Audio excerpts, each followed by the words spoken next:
তখন তিনি আশ্রয় নিলেন। হযরতে আবু বকরের সাথে ছিলেন। হযরতে আবু বকর রাদিয়াল্লাহু তাআলা আনহু বলেন, হুজুর আপনি দাঁড়ান, এটা তো পাহাড়িয়া গুহা, গুহার ভিতরে সাপ থাকতে পারে, বিচ্ছু থাকতে পারে, আমি আগে ঢুকি, বিপদ যদি হয় আমার উপর থেকে হয়ে যাক। গুহার ভিতরে নেমে গুহা সাফ করলেন। এরপরে হুজুরকে ডাকলেন, হুজুর তাশরীফ নিলেন গুহার ভিতরে। এরপরে হুজুর বললেন, আবু বকর পাহাড়ে হেঁটে হেঁটে 2-3টা পাহাড় পাড়ি দিয়া যাওয়া লাগে। সোর পাহাড়ে মদিনার সোজা রাস্তা হুজুর ধরেন নাই, মেসফালার পথ দিয়া জাবালে খেদোয়ার উপর দিয়া 3টা পাহাড় পাড়ি দিয়া তারপরে হুজুর গেলেন সোর পাহাড়ে। গুহার ভিতরে হুজুর তাশরীফ নিলেন।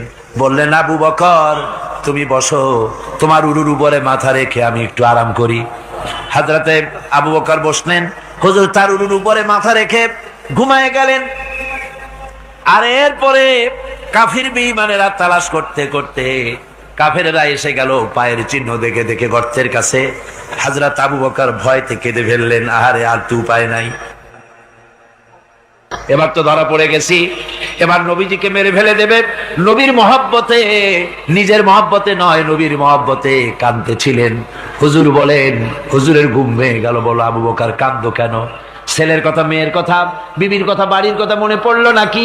হযরত আবু বকর বলেন, ইয়া রাসূলুল্লাহ, আল্লাহর কসম করে বলি, যেদিন ঈমান এনেছি এই কলিজার ভিতরে মা বাপ, স্ত্রী, পুত্র, পরিজন, এমনকি আমার নিজের জীবনের চাইতে আপনারে বেশি ভালোবাসি।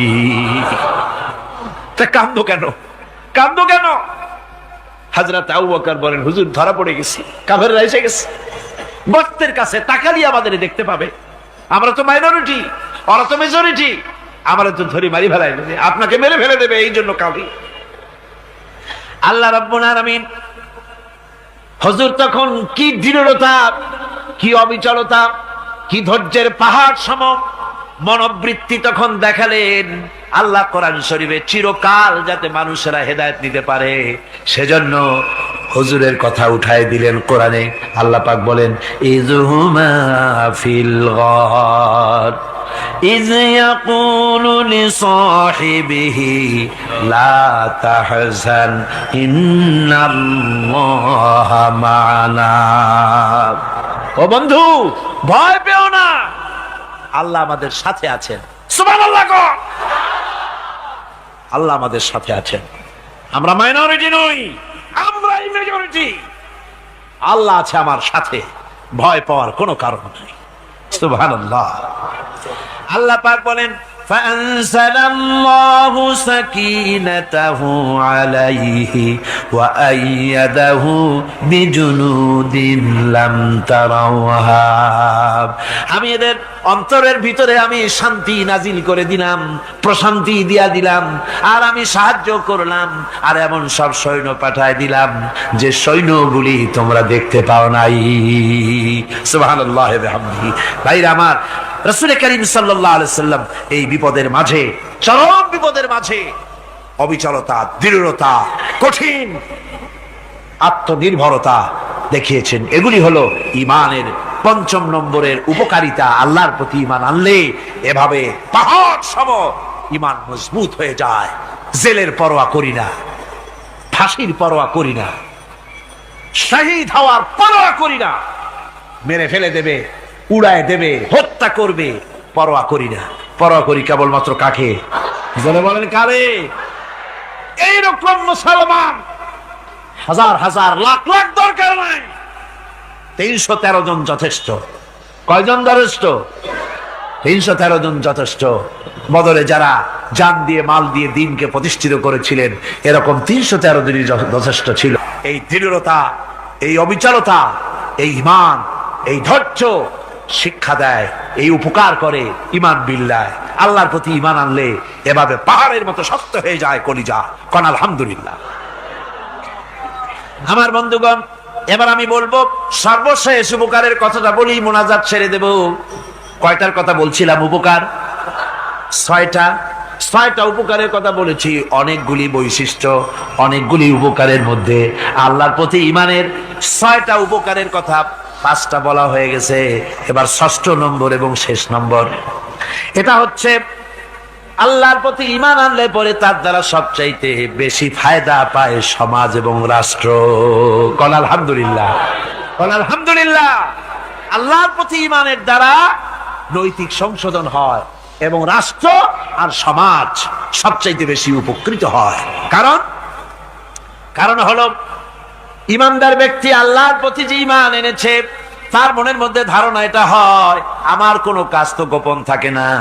ইন্নাল্লাহা লা ইয়াখফা আলাইহি শাইউন ফিল আরদি ওয়ালা ফিস সামা। আল্লাহর কাছে গোপন বলতে কিছু নাই, আকাশেও নাই, জমিনেও নাই, কোনো কিছু গোপন নাই। সুতরাং আমি যা করি সব আল্লাহ দেখেন এবং শোনেন। এমনকি মানুষ যে কল্পনা করে, সে কল্পনাও আল্লাহ টের পায় না, নাকি টের পায় কিনা? ওয়াইন তুবদু মিন আনফুসিকুম আও তুখফুহু ইউহাসিবুকুম বিহিল্লাহ। মনের ভিতরে যে কল্পনা করো, আল্লাহ পাক বলেন এই কল্পনারও হিসাব আমি রব্বুল আলামিন তোমার কাছ থেকে নেব। ফায়ুআযযিবু মান ইয়াশাউ, যারে খুশি শাস্তি দেব আর যারে খুশি আমি maaf করে দেব। জোরে বলেন সুবহানাল্লাহ।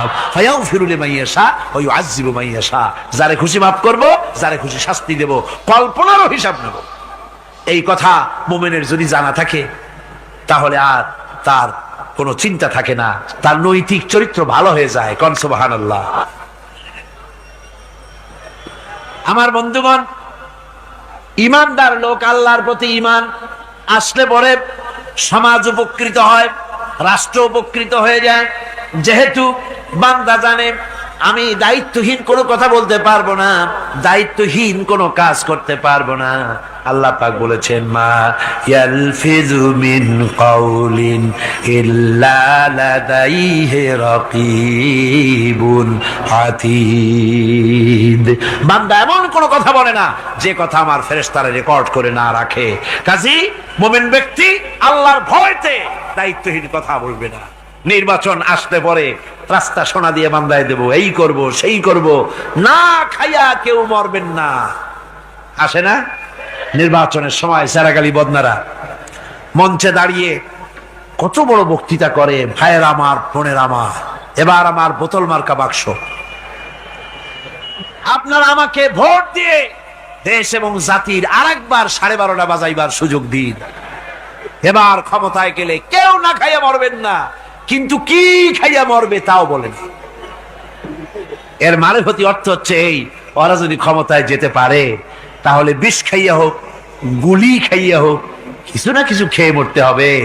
একেবারে খালি পেটে মরলে গ্যাস্ট্রিক হওয়ার সম্ভাবনা আছে। ঈমান বিল্লাহ যদি না থাকে, আল্লাহর ভয় যদি না থাকে, তাহলে দায়িত্বহীন কথা বলে। আর আল্লাহর ভয় যদি থাকে, তাহলে নৈতিকতার সংশোধন হয়ে যায়, দায়িত্বপূর্ণ কথা বলে, মানুষকে ফাঁকি দেয় না। আমার বন্ধুগণ, আল্লাহ রাব্বুল আলামিন তার বান্দা যারা আল্লাহকে ভয় করে, সে ভয় করা বান্দাগুলির মনের মধ্যেই চিন্তা এসে যায়, আমি যেখানে থাকি না কেন আল্লাহ আমাকে দেখতেছেন, শুনতেছেন। রাতে হোক দিনে হোক, যেখানে আছি আল্লাহ আমারে দেখতেছেন। আল্লাহ পাক বলতেছেন, ওয়া হুয়া মাআহুম ইজ ইউবাইতুনা মা লা ইয়ারদা মিনাল কাওলি ওয়া কানা আল্লাহু বিমা ইয়ামালুনা মুহীতা। আল্লাহ পাক বলেন, আমি তো আমার বান্দার নিকটে তখনও থাকি যখন সে গোপনে গোপনে রাতের বেলায় আমার মর্জির খেলাফ পরামর্শ করে। আমার মর্জির খেলাফ পরামর্শ করতেছে রাত্রে, আমি তো তখনও কাছে থাকি, ওটা আমি শুনি। ঈমান যদি আসে তাহলে এই সব কাজ থেকে সে বিরত থাকে। সে যদি কম হয় সেখানেও আল্লাহ, বেশিও যদি হয় সেখানেও আল্লাহ। এমন কোন জায়গা আছে নাকি চিটাগংয়ে যেখানে আপনি একটা আকাম করবেন আর আল্লাহ টের পাবে না? কোন আছে নাকি? আচ্ছা, চট্টগ্রামে না থাকুক, বাংলাদেশের কোন জায়গা আছে নাকি? পার্বত্য চট্টগ্রামে যত পাহাড় আছে, উঁচু নিচে জায়গা আছে, ওই জায়গায় বোধহয় আছে নাকি? সারা পৃথিবীতে আছে কোথাও? আল্লাহকে ফাঁকি দেওয়ার জায়গা কোথাও? সব স্পষ্ট। আল্লাহ কি ঘুমায় নাকি? ঘুমায়? তার কাছে দিনও যা রাতও তাই, সমানে তিনি দেখতে পান, শুনতে পান, সবকিছু দেখতে পান, সবকিছু শুনতে পান, তাকে ফাঁকি দেওয়ার কোনো উপায় নেই। এই জন্য ৬ষ্ঠ নম্বরের উপকার যেটা হয় সেটা হলো সমাজ উপকৃত হয় ওই মানুষ দিয়ে যার মধ্যে ঈমান আছে। হযরত ওমর রাদিয়াল্লাহু তাআলা আনহু রাতের আধারে শেষ রাত্রে ঘুরতেছিলেন, দেখেন এক বাড়িতে কথা হচ্ছে, কথাবার্তার আওয়াজ পাওয়া যায়, মনে করলেন কোন অসুখ বিসুখ নাকি। ঘরে গিয়ে কান পাচ্ছেন দেওয়ালের সাথে, শুনতে পাচ্ছেন ভিতরে বুড়ি মা তার মেয়েকে বলছে, এই মেয়ে ওঠ, উটের দুধ দোয়াই নিয়ে আসছি, এর মধ্যে পানি মিশা, তারপর সকালে বাজারে নিয়ে যা। মেয়ে বলছে, মা এই কামটা আমি পারবো না। কেন পারবি না? হযরত ওমর ফরমান জারি করেছেন, দুধে পানি মিশাতে নিষেধ করেছেন, কাজে এই কাজটা আমি পারবো না। আরে বেটি, আমিরুল মুমিনিন দেখ এখন কোথায় যায়, ঘুমায় আছে, সে কি দেখতেছে নাকি যে পানি মিশাই না কি মিশাই? মেয়ে বলতেছে, মা আমিরুল মুমিনিনকে ফাঁকি দেওয়া যেতে পারে, তার পুলিশ বাহিনীকে ফাঁকি দেওয়া যেতে পারে, কিন্তু আল্লাহ রাব্বুল আলামিনের চোখকে ফাঁকি দেওয়া যাবে না। হযরত ওমর এই কথা শুনে বাড়ি চলে গেলেন, আর নিজের ছেলেকে ডেকে বললেন, ছেলে আমার, অমুক জায়গায় একটা বাড়ি আছে, সেখানে একটা যুবতী মেয়ে আছে, ওই মেয়েটার বিয়ে হয়েছে কিনা শোনো, যদি বিবাহ না হয়ে থাকে তুমি তোমার নিজের বিয়ের প্রস্তাব দাও। আমিরুল মুমিনিন এই মেয়েটা সুন্দরী কেমন, স্বাস্থ্য কেমন কিছুই দেখলেন না, দেখলেন তাকওয়া। কি দেখলেন? আল্লাহর ভয়। হযরত মুসা আলাইহিস সালাম তার উম্মতেরা দরিয়ার পাশে বসে দ্বীনি কথাবার্তা বলতেছেন, এমন সময় ফেরাউন, তার শত্রু হচ্ছে মুসা আলাইহিস সালাম। শত্রু কেন? মুসা কি ফেরাউনের পাকা ধানে মই দিয়েছে নাকি? বলেন আপনারা। তার হালের গরু পিটায় মারছে নাকি? অপরাধ হলো তিনি আল্লাহর জমিনে আল্লাহর আইন প্রতিষ্ঠার কথা বলেছেন।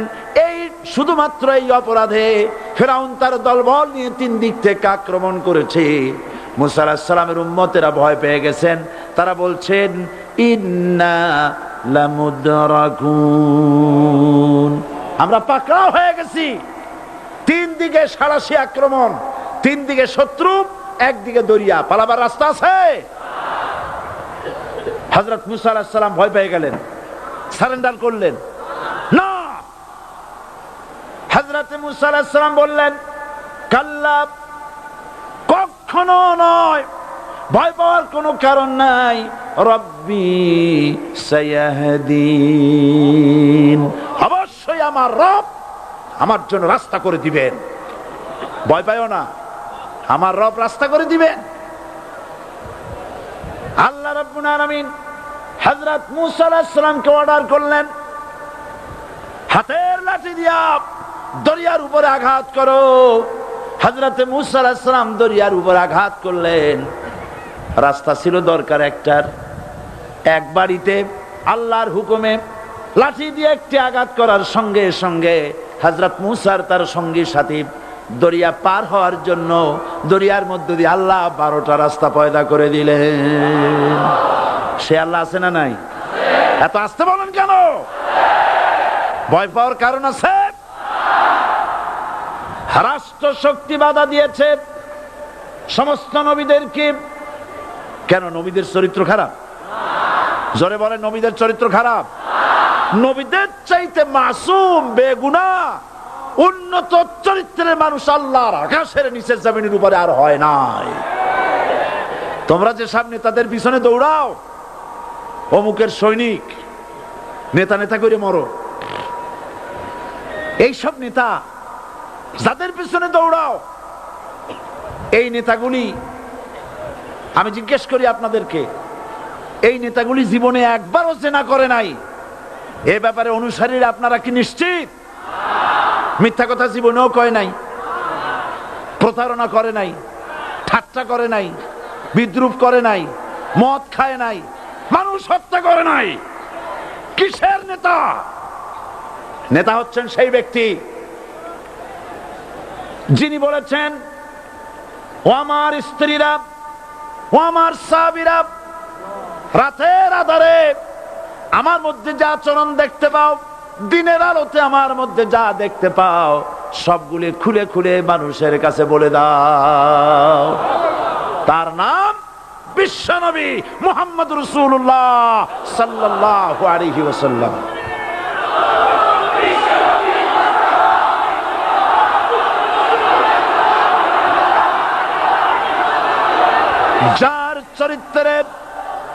যার চরিত্রের সার্টিফিকেট আল্লাহ রাব্বুল আলামিন নিজে দিচ্ছেন, ওয়া ইন্নাকা লাআলা খুলুকিন আযীম। নবী হে, উন্নত চরিত্রের উপরে আপনি প্রতিষ্ঠিত। সুবহানাল্লাহ। কে সার্টিফিকেট দিচ্ছেন? আযীম, আযীম। আরবিতে চওড়াকে বলা হয় আরিদ, গভীরতাকে বলা হয় আমিক। কত প্রশস্ত, যা মাপার কোনো ফিতা নাই। কত গভীর, যা মাপার কোনো যন্ত্র নাই। এইটাকে আরবিতে বলা হয় আজিম। সুবহানাল্লাহ বলতে ইচ্ছে করে না?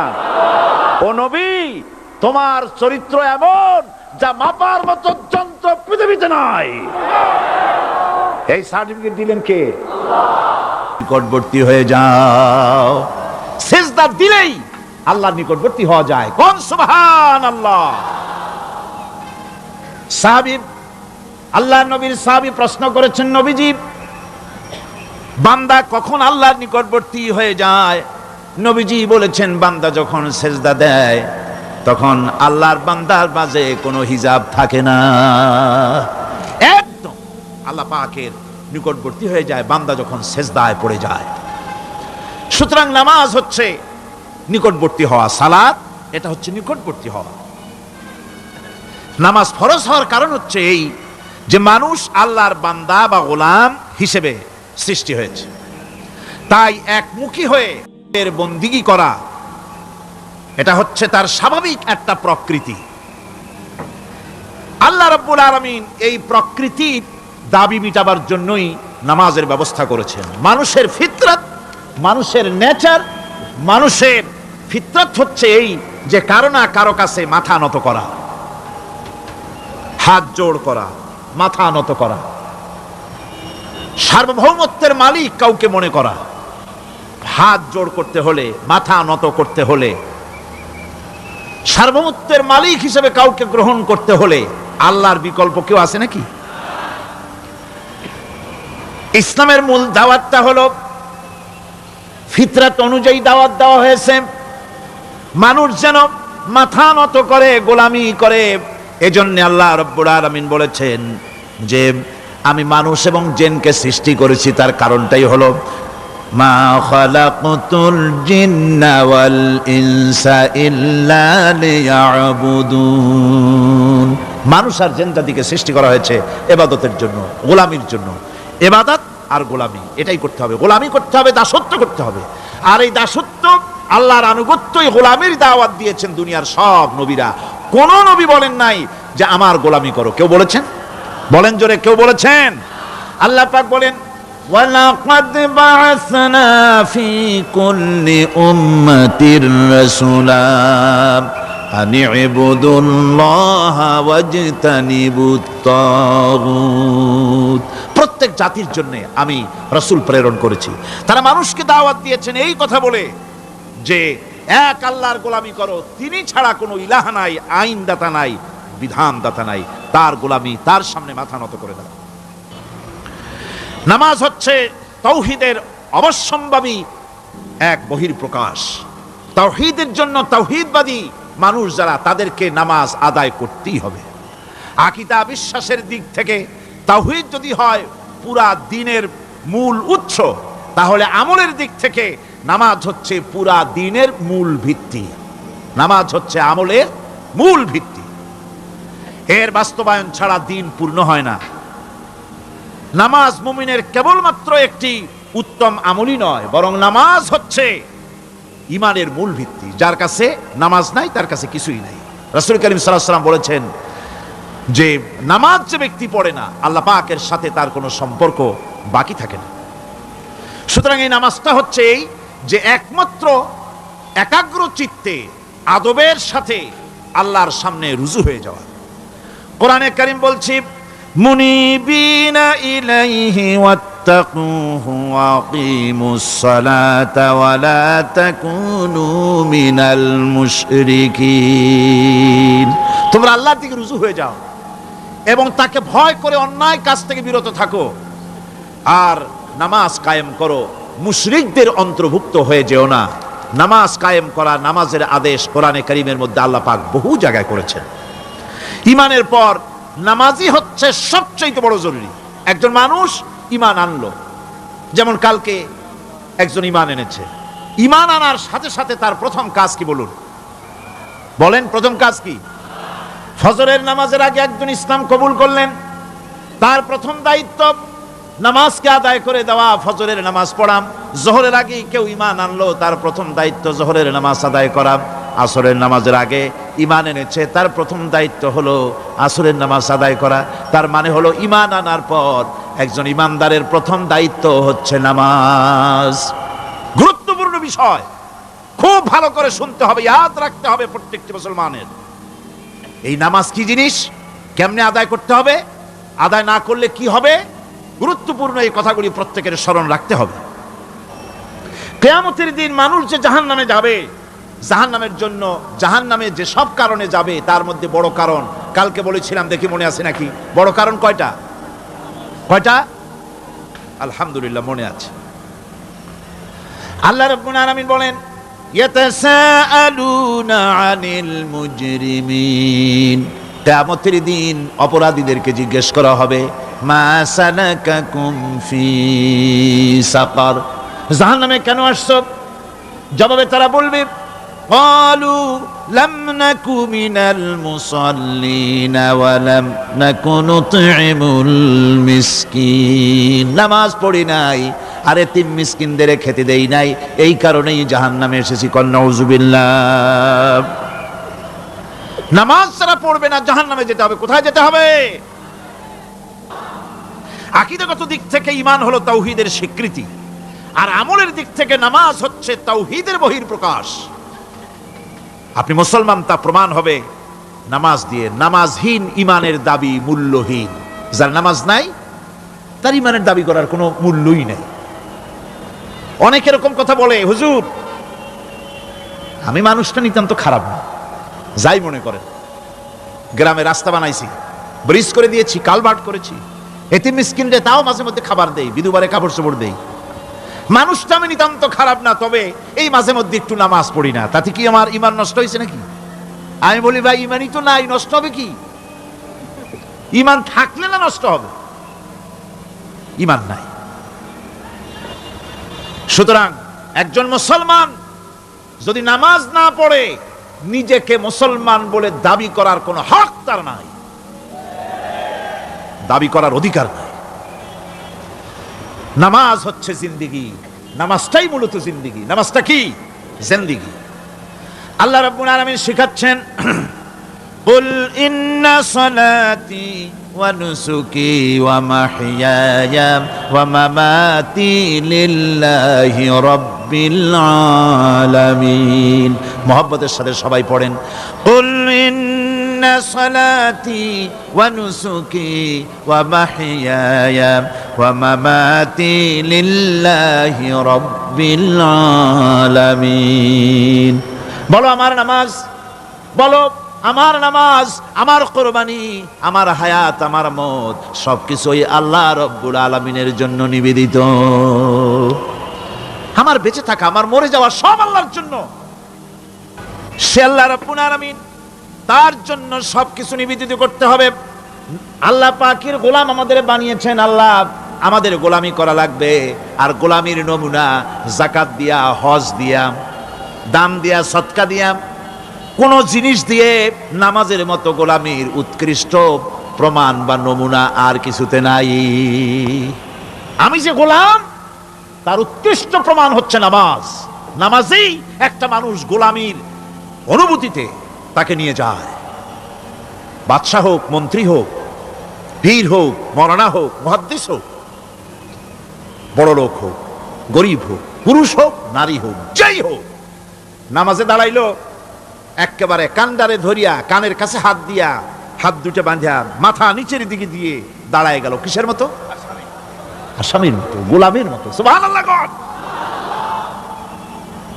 এদিক ওদিক তাকাইতে পারবা না, চোখটা থাকবে সেজদা যেখানে দিবা সেখানে। তাকানো নিষেধ, সেজদার দিকে তাকাও। এরপরে যখন রুকুতে গেলেন, গোলামের নমুনা হয়ে গেল। গোলামের এরকম মাথা নিচু করে থাকতে হয় প্রভুর সামনে। গেলেন, রাজা বাদশা বড় লোক সব অহংকার চূর্ণ হয়ে গেল। নাক আর কপাল দিয়া আমার মাবুদের দরবারে মাথাটা লাগাই দিলাম জমিনের উপরে। সুবহানাল্লাহ। আমি আমার ভাষায় বলি, আমি আমার ভাষায় কথাটা এভাবে বলি, এই জমিনটা যদি কাগজ হয় আর আমার নাকটার কপালটা যদি কলম হয়, তাহলে আমি যে গোলাম দৈনিক 5 বার আমার নাক আর কপাল দিয়া জমিন নামক কাগজের উপরে, দাস খতের উপরে দৈনিক 5 বার নাক আর কপাল দিয়া সই করে দেই, আল্লাহ আমি তোমার গোলাম আর কারো গোলাম নই, আমি একমাত্র তোমার গোলাম। ঘুমের থেকে উঠে সেজদা দিয়া বলি, দুপুরের সময় কাজ ফালাইয়া আর একবার বলি, বিকেল আসার আগেই আসরে আর একবার বলি, দিন যখন শেষ হয় আর একবার বলি, রাতে যখন শুতে যাই আর একবার সেজদা দিয়া ঘোষণা করি, মাবুদ আমি তোমার গোলাম। সুবহানাল্লাহ।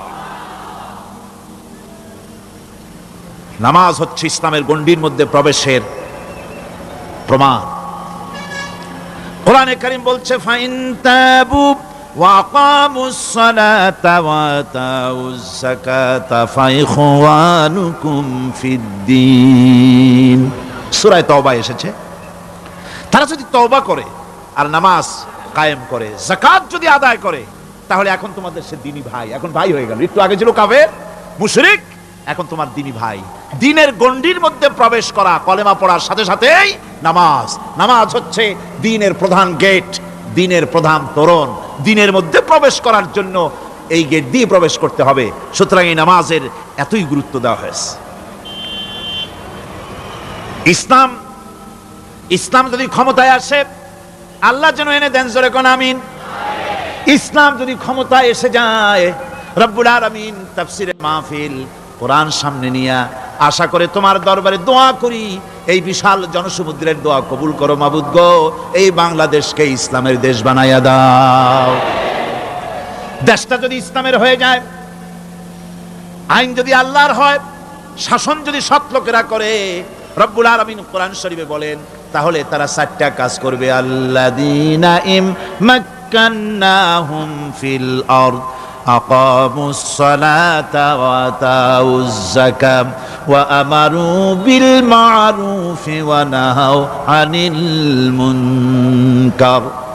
মুমিনেরা ক্ষমতায় এসে প্রথম যে কাজটা করবে, প্রথমে ক্ষমতায় এসেই নামাজ বাধ্যতামূলক করবে। প্রথম কি?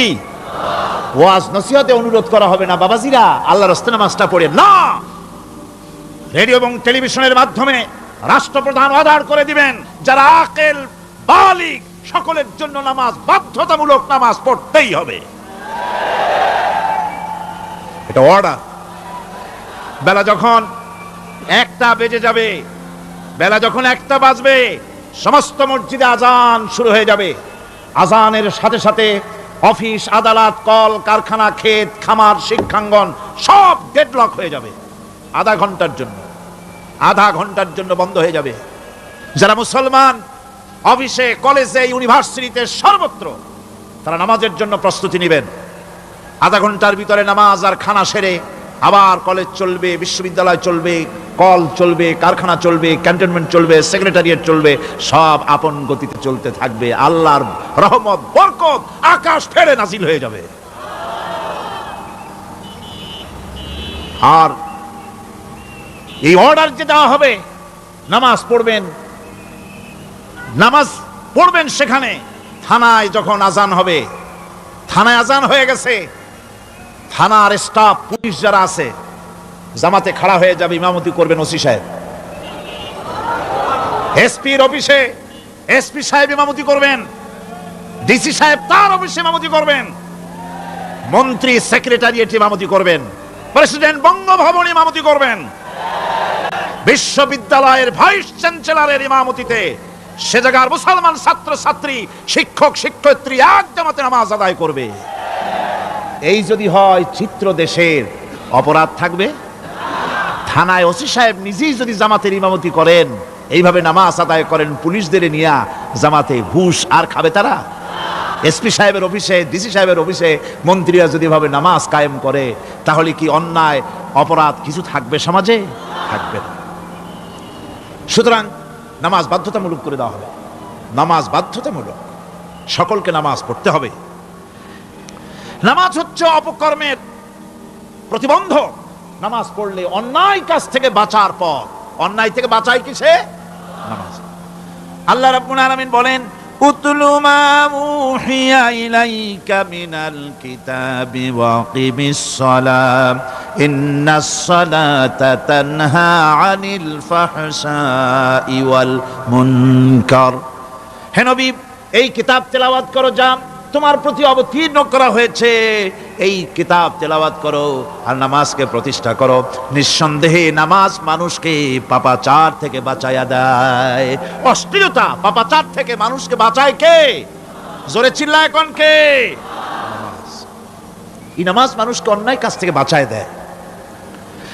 নামাজ যে মানুষকে অন্যায় কাজ থেকে বাঁচায়, কেমনে বাঁচায়? আমরা যে নামাজ পড়ি, এই নামাজে তো আমাদেরকে অন্যায় কাজ থেকে বাঁচাইতে পারে না। নামাজি বহুত মানুষ আছে অন্যায় করে, করে কিনা? কর না, করে না? করে। নামাজি অথচ অন্যায় করে। আর আল্লাহ বলছেন নামাজিকে, নামাজ তাকে অশ্লীলতা থেকে ফিরায়। তাহলে কথা কারটা ঠিক? আল্লাহরটা। জোরে বলেন, কারটা ঠিক? অবশ্যই আমার আল্লাহর কথা হক। আমি ভুল করতেছি, আমি যেন কোথাও ভুল করতেছি, সামথিং ইজ রং, কোথাও যেন আমরা ভুল করে বসতেছি। সেই ভুলটা কি আমরা আবিষ্কার করতে চেষ্টা করবো ইনশাআল্লাহ। প্রথম যে কথাটা সেটা হচ্ছে এই যে আমরা যা নামাজে পড়ি আমরা তা বুঝি না। কথা ঠিক কিনা? আমি যদি এখন প্রশ্ন করি সামি আল্লাহু লিমান হামিদা অর্থ কি, কোন ফার্স্ট ডিভিশনে কয়েকটা লেটার নিয়ে ফেল করবেন এরকম লোক আছেন না নাই? সুবহান রাব্বিয়াল আলা অর্থ কি জানি না, সুবহান রাব্বিয়াল আযীমের অর্থ কি জানি না, দোয়া কুনুত অর্থ কি জানি না, তাশাহুদ অর্থ কি জানি না, সূরা ফাতিহার অর্থ কি জানি না। এমন কি উজুর মধ্যে কয়টা ফরজ তাও অনেকের জানা নাই। কথা কি বেশি বললাম না ঠিক বলছি? একজনে জিজ্ঞেস করলো, মিয়া উজুতে কয় ফরজ? কয় হুজুর কি মনে করেন, এটা বুঝি জানি না, এটা তো সাধারণ ব্যাপার, বলেন না কয় ফরজ? কয় উজুতে তো 17 ফরজ। কি কি? কয় হাত ধোয়া, পাও ধোয়া, মুখ ধোয়া, নাক ধোয়া, চোখ ধোয়া, জিহ্বা ধোয়া, মাথা ধোয়া। বলতে বলতে গুনে দেখা গেল প্রায় 19টার মতো বলছে। বলা হলো, মিয়া বললেন আপনি উজুতে ফরজ 17টা, কইলেন আপনি 19টা। কয় হুজুর জানি আরো, বলি না আপনাদের ভয়তে। উজু জানে না, নামাজ জানে না, তাকে এই নামাজ কেমনে ফিরাবে অন্যায় কাজ থেকে? কথা বুঝতে পেরেছেন? নামাজে আল্লাহু আকবার বললাম, এরপরে সানা পড়লাম, তারপরে সূরা ফাতিহা পড়লাম। সূরা ফাতিহার ভিতরে যে সমস্ত কথাগুলি বললাম সেই কথাগুলি বুঝি না, কি বলেছি তাও জানি না। এরপরে সুবহান রাব্বিয়াল আলা বলেছি, সুবহান রাব্বিয়াল আযীম বলেছি, সামি আল্লাহু লিমান হামিদা বলেছি, অর্থ কি জানি না। আল্লাহ তা শুনতে পান, যে ব্যক্তি আল্লাহর প্রশংসা করেন তিনি তা শুনতে পান। নামাজের মধ্যে আইডিয়া দেওয়া হচ্ছে, তুমি যে আল্লাহর জন্য নামাজ পড়তেছো, প্রশংসা করতেছো, এটা এমন নয় যে আল্লাহ পাক দেখছেন না বা শুনতেছেন না। তুমি যা বলতেছো, প্রশংসা করতেছো, আল্লাহ পাক তা শুনতে পাচ্ছেন। সামি আল্লাহু লিমান হামিদা। সুবহান রাব্বিয়াল আলা, আমি মহান সর্বশ্রেষ্ঠ আল্লাহ রাব্বুল আলামিনের পবিত্রতা ঘোষণা করছি, আমি তার প্রশংসা করছি। সূরা ফাতিহার কি আমরা বলি আপনারা ব্যাখ্যা দেখে বুঝে নিয়েন, সেগুলি আমি এখানে বলে বাকি কথা সব শেষ করতে পারবো না। নামাজে কি পড়েন সেটা যদি জানতেন, অবশ্যই আল্লাহ রাব্বুল আলামিনের কথা কার্যকরী হয়ে যেত। ইন্নাস সালাতা তানহা আনিল ফাহশাই ওয়াল মুনকার। নামাজ মানুষকে পাপের কাজ, অশ্লীলতা থেকে ফিরাতে পারে। আল্লাহ ইন্না বসায়ছেন, নিশ্চয়ই, বেশক, অবশ্যই নামাজ পাপ থেকে ফিরাবে। কিন্তু কেমনে ফিরাবে নামাজ তো বুঝি না, নামাজ তো বুঝি না। খালি সেজদা দেয় জনমের মতো। আর সেজদা কি? নামাজে যদি দেখে ইমাম দেরি করতেছে, আত্তাহিয়াত পড়তে দেরি হয়ে যাচ্ছে, পিছন থেকে সিগন্যাল মারে, ঠিক কিনা? বেয়াদব, বেয়াদব। তোমার নামাজ, তোমার আত্তাহিয়াত আগে শেষ হয়েছে, তাতে কি হয়েছে? চুপ করে বসে থাকো। ইমামকে কাশি দিয়া সতর্ক করার অধিকার তোমার নাই। যদি ইমামকে সতর্ক করার জন্য কাশি দিয়ে থাকো, তোমার নামাজ ফাসেদ হয়ে যাবে। এটা ফাজলামি করার জায়গা না, এটা নামাজ। এর নাম কি? ধীরে সুস্থে নামাজ পড়তে হবে। অনেকে মসজিদটার মনে করে জেলখানা, ঢুকতে যত দেরি, বেরোতে পারলে যেন বাসে যান ছটফট করে। সিনেমার মধ্যে গিয়ে ঘন্টার পর ঘন্টা বসে থাকে, খারাপ লাগে না? মসজিদে কেরাত যদি একটু লম্বা পড়ে, পিছনে বসে খালি কি যে করে মনে মনে বলতে থাকে যে ইমাম এমন কাঁচা ছাড়া ছাড়ি না। আর গান যখন শোনে শুনতেই থাকে, কত মজা, ঘুম আসে না। নাউজুবিল্লাহ। সুতরাং নামাজে কি পড়েন সেটা আপনাকে বুঝতে হবে। সঠিকভাবে নামাজ পড়ার পরও যদি কোনো মানুষের সঠিকভাবে, ভালো করে শোনেন, সঠিকভাবে নামাজ পড়ার পরেও যদি কোনো মানুষ পাপের থেকে না ফেরে, তাহলে বুঝতে হবে একথা, পানি আর সাবান দিয়া কাপড় ধুলে কাপড়ের ময়লা যাবে, কিন্তু পানি আর সাবান দিয়া কয়লা জনমের মতো ধুইলেও কয়লার ময়লা যাবে না। কথা বুঝে আসছে? এর থেকে আর উত্তম দৃষ্টান্ত আমার কাছে নাই। নামাজ পড়ার পরেও যদি চরিত্র ভালো না হয়, বুঝতে হবে নামাজ হচ্ছে না, কাঙ্ক্ষিত মানের নামাজ আদায় হচ্ছে না। আল্লাহর নবী বলেছেন, যার নামাজ পাপ কাজ হতে ফিরাতে পারলো না, তার নামাজ নামাজি নয়। আবার শুনুন, রাসূল বলছেন, যার নামাজ তাকে পাপের কাছ থেকে ফিরাতে পারলো না, তার নামাজ নামাজ নয়। ওইটা নামাজ হয় নাই, যার জন্য তার পাপ থেকে তারে ফিরাইতে পারছে না। আর কিয়ামতের দিন বেনামাজিরা সবচাইতে বেশি অপমানিত হবে। সবচাইতে বেশি অপমানিত হবে কারা? বেনামাজিরা। কিভাবে? ইয়াউমা ইউকশাফু আন সাকিন ওয়া ইউদআউনা ইলা সুজুদি ফালা ইস্তাতিউন। সেদিন কঠিন সময়, আল্লাহ রাব্বুল আলামিন লোকদেরকে সিজদা করার জন্য বলবেন, কিন্তু যারা বেনামাজি ছিল দুনিয়ায়, তারা সিজদা দিতে পারবে না। বলেন নাউজুবিল্লাহ। অবস্থাটা কি হবে? খাশিআতান আবসারুহুম তারহাকুহুম যিল্লাহ। তাদের দৃষ্টি নিচু হবে, লাঞ্ছনা এবং অপমান তাদের উপরে চেপে বসবে, সিজদা দিতে পারবে না। আল্লাহ আমাদেরকে ক্ষমা করুন। কিয়ামতের দিন হযরত আদম আলাইহিস সালাম থেকে শুরু করে পৃথিবীর সমস্ত মানুষের সামনে আল্লাহ রাব্বুল আলামিন সিজদা করার জন্য অর্ডার করবেন। যারা নাকি বেনামাজি, ওরা আল্লাহর দরবারে সেদিন সিজদা দিতে পারবে না, লাঞ্ছিত, অপমানিত হবে। যারা কন নাউজুবিল্লাহ। নামাজ, মুমিনের নামাজ একরকম, মুনাফিকের নামাজ হলো আর এক রকম। মুনাফিকরাও নামাজ পড়ে, পড়ে কিনা কন? মুনাফিকেরাও নামাজ পড়ে। মুনাফিকেরা যখন নামাজ পড়তে যায়, আল্লাহ রাব্বুল আলামিন বলতেছেন, ওয়া ইযা কামু ইলাস সালাতি কামু কুসালা। মুনাফিকেরা যখন নামাজ পড়তে দাঁড়ায়, নামাজে আসে ঠিক তারা, কিন্তু নামাজের জন্য দাঁড়ায় খুব শৈথিল্য ভারে, শৈথিল্য ভাবে দাঁড়ায়, কাহিলি, সুস্তি, এ জায়গা চুলকায়, পায়জামা ধরে টান দেয়, টুপিটা ঘুরে যায়, এদিক ওদিক তাকায়। মুনাফিকের নামাজ দেখলেই ঠিক পাওয়া যায় যে বেটা মুনাফিক। এইভাবে সে দাঁড়ায়। তার নামাজটা কি জন্য? ইউরাউনান নাসা ওয়া লা ইয়াযকুরুনাল্লাহা ইল্লা কালিলা। তাদের নামাজ হচ্ছে মানুষকে দেখাবার নামাজ। নাউজুবিল্লাহ। এখন দেখবেন এই মৌসুম আসছে, নামাজের মৌসুম, বেনামাজিদের নামাজের মৌসুম।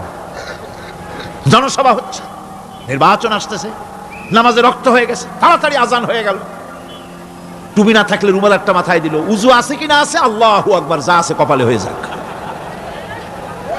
মানুষকে দেখাবার জন্য এরা নামাজ পড়ে। এরা আল্লাহর শরণার্থে নামাজ খুব কম লোকই করে। এরা হচ্ছে মুনাফিক। দুনিয়া এবং আখিরাতে কল্যাণের জন্য একমাত্র মাধ্যম হচ্ছে নামাজ। দুনিয়াও যদি কল্যাণ চাই, আখিরাতেও যদি কল্যাণ চাই, তাহলে এর জন্য কি করতে হবে? কি করতে হবে? আমার কথা নয়, আল্লাহ রাব্বুল আলামিনের কথা শুনুন। রব্বুল আলামিন বলেন, قد أفلح المؤمنون الذين هم في صلاتهم خاشعون والذين هم للزكاة فاعلون والذين هم لفروجهم حافظون। নিশ্চিতভাবে সেই সব মুমিন কল্যাণ লাভ করবে, নিশ্চিতভাবে। তারা হচ্ছে ওই সব লোক যারা নিজেদের নামাজ ভীতি মিশ্রিত বিনয় ভাবে, ভীতি মিশ্রিত অবস্থায় বিনয়ের সাথে যারা নামাজ আদায় করে, যারা বেহুদা কাজ থেকে বিরত থাকে, যারা যাকাতের পন্থায় কর্মতৎপর হয়, আর যারা নিজের লজ্জাস্থানকে হেফাজত করে। এরপরে আল্লাহ পাক বলেন, ওয়াল্লাযীনা হুম লিআমানাতিহিম ওয়া আহদিহিম রাউন ওয়াল্লাযীনা আলা সালাওয়াতিহিম ইউহাফিজুন ওয়াল্লাযীনা আলা সালাতিহিম হাফিজুন। আর যারা তাদের আমানতকে পূর্ণ করে, আমানত এবং তাদের ওয়াদা চুক্তি পূর্ণ করে, এবং যারা নিজেদের নামাজ সমূহকে পূর্ণভাবে হক আদায় করে নামাজ পড়ে, নামাজের যারা হেফাজত করে, এরা কারা?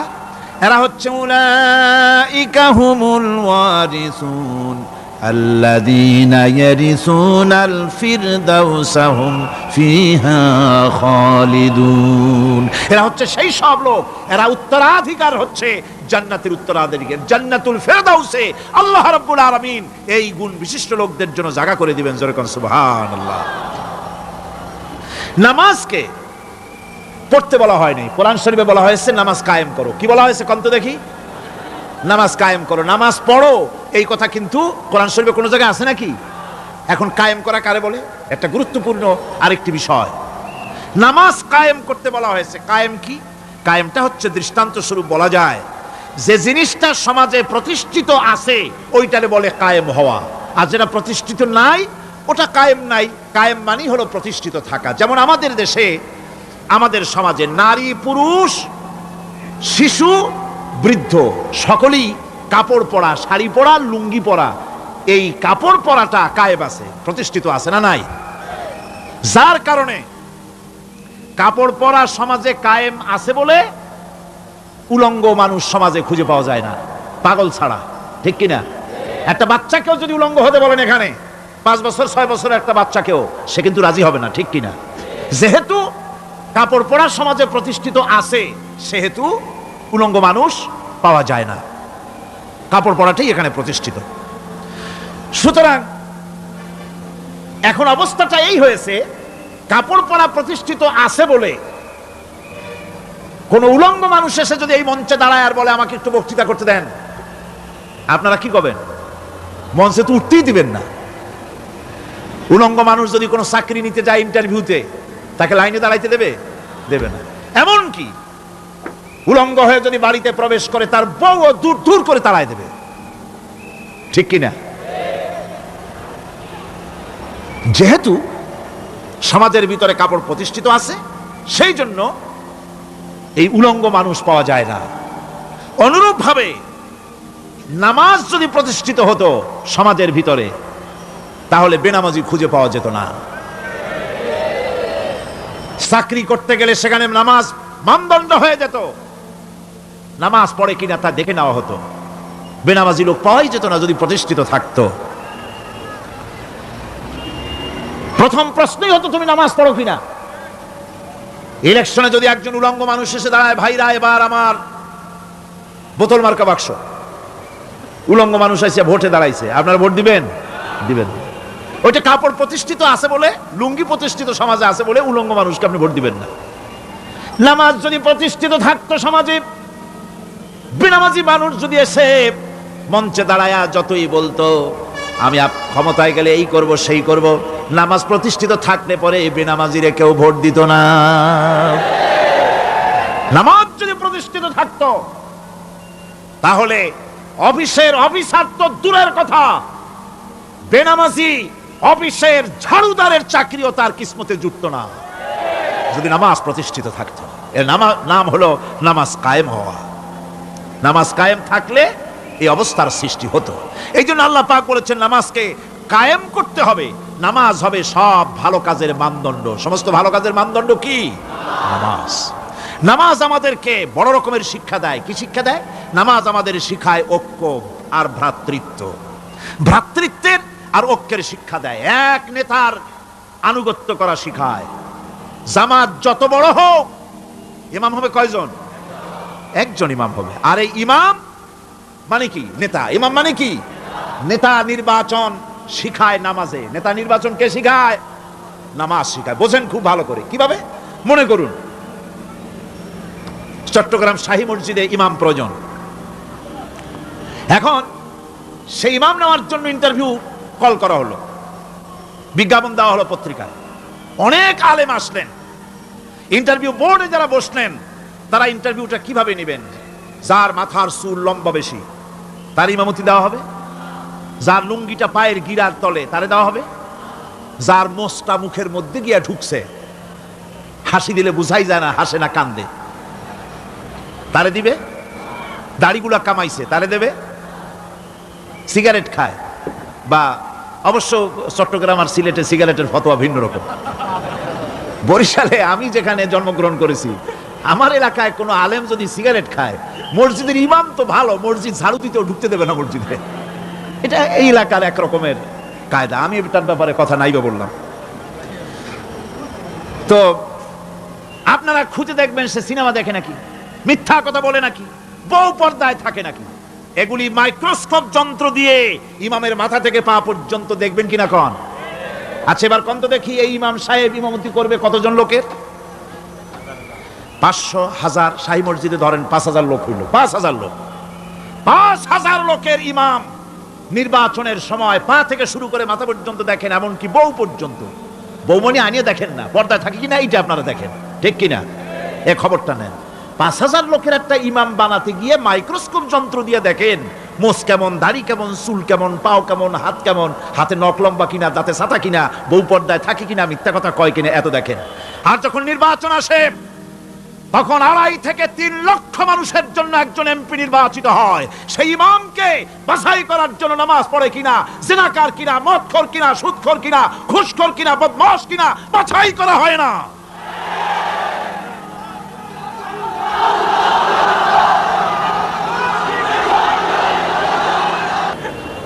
নামাজ আমাদেরকে এটা শিখায় ইমাম কেমনে বানাইতে হবে। কোন সুবহানাল্লাহ।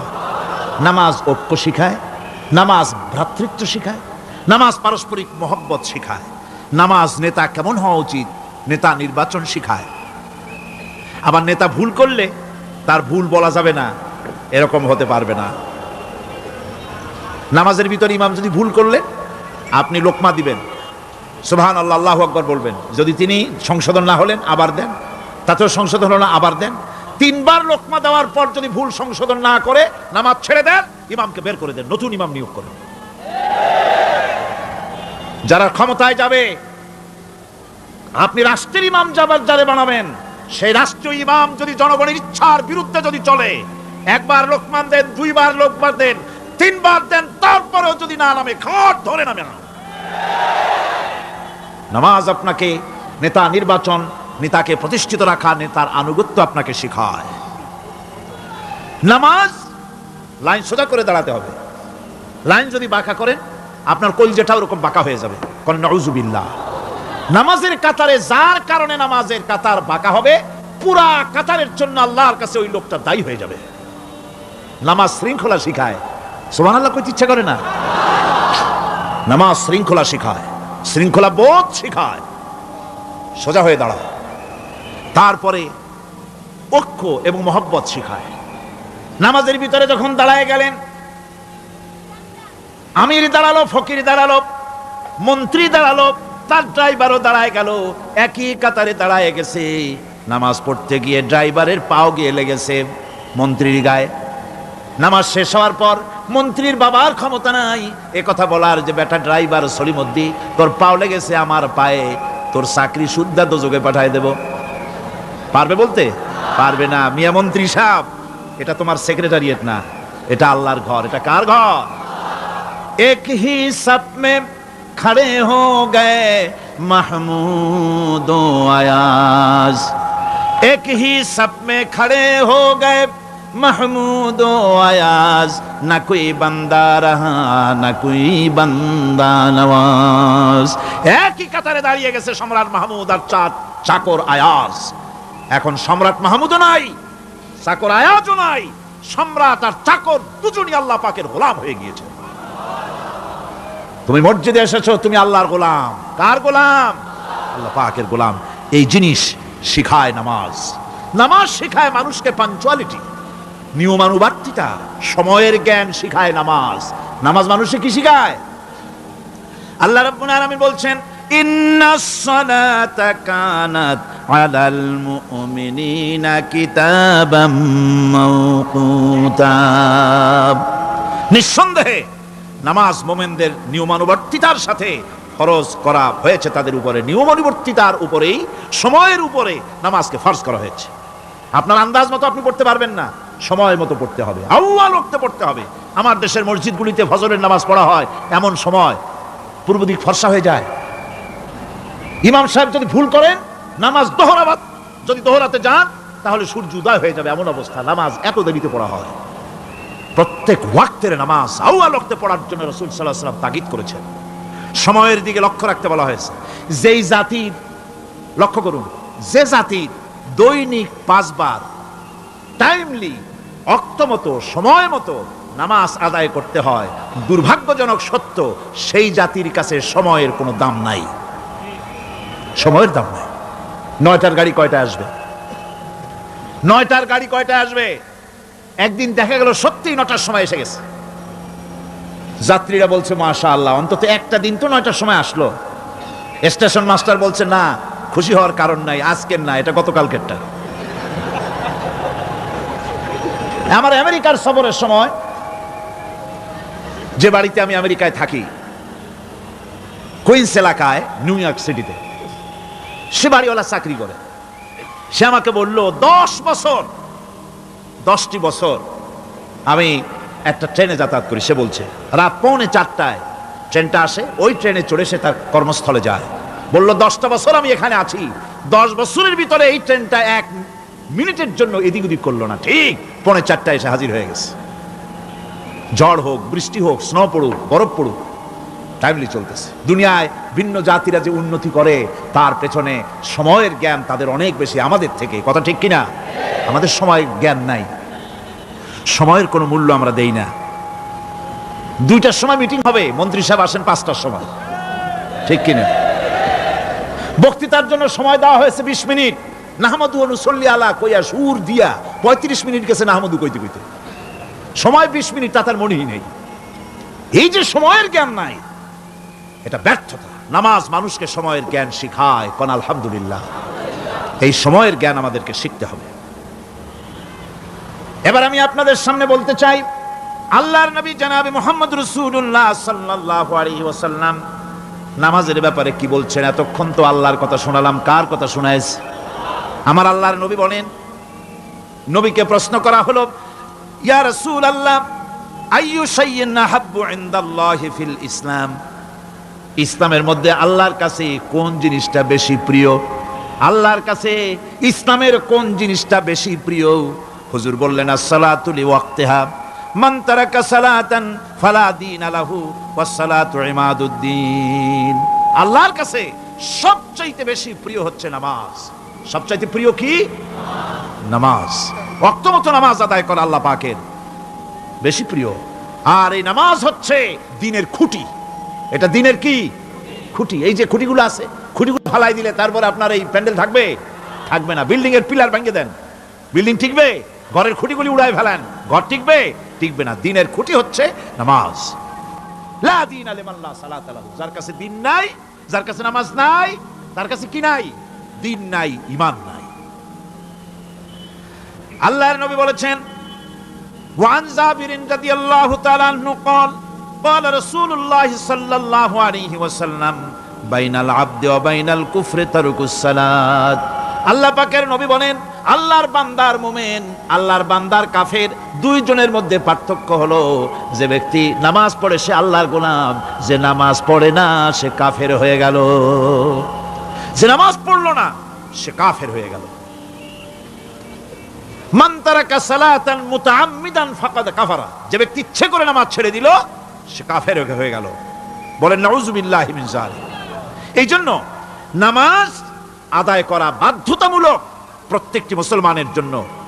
রাসূল করিম সাল্লাল্লাহু আলাইহি সাল্লাম একটা দৃষ্টান্ত দিয়েছেন, কারো বাড়ির সামনে যদি একটা নাহার থাকে, একটা পুকুর থাকে, একটা খাল থাকে প্রবাহিত, এতে যদি ওই বাড়িওয়ালা দৈনিক 5 বার গোসল করে তাহলে তার গায়ে কি কোনো ময়লা থাকে? হুজুর, সাহাবীরা বললেন না হুজুর, থাকে না। হুজুর বললেন এটাই হলো নামাজের দৃষ্টান্ত।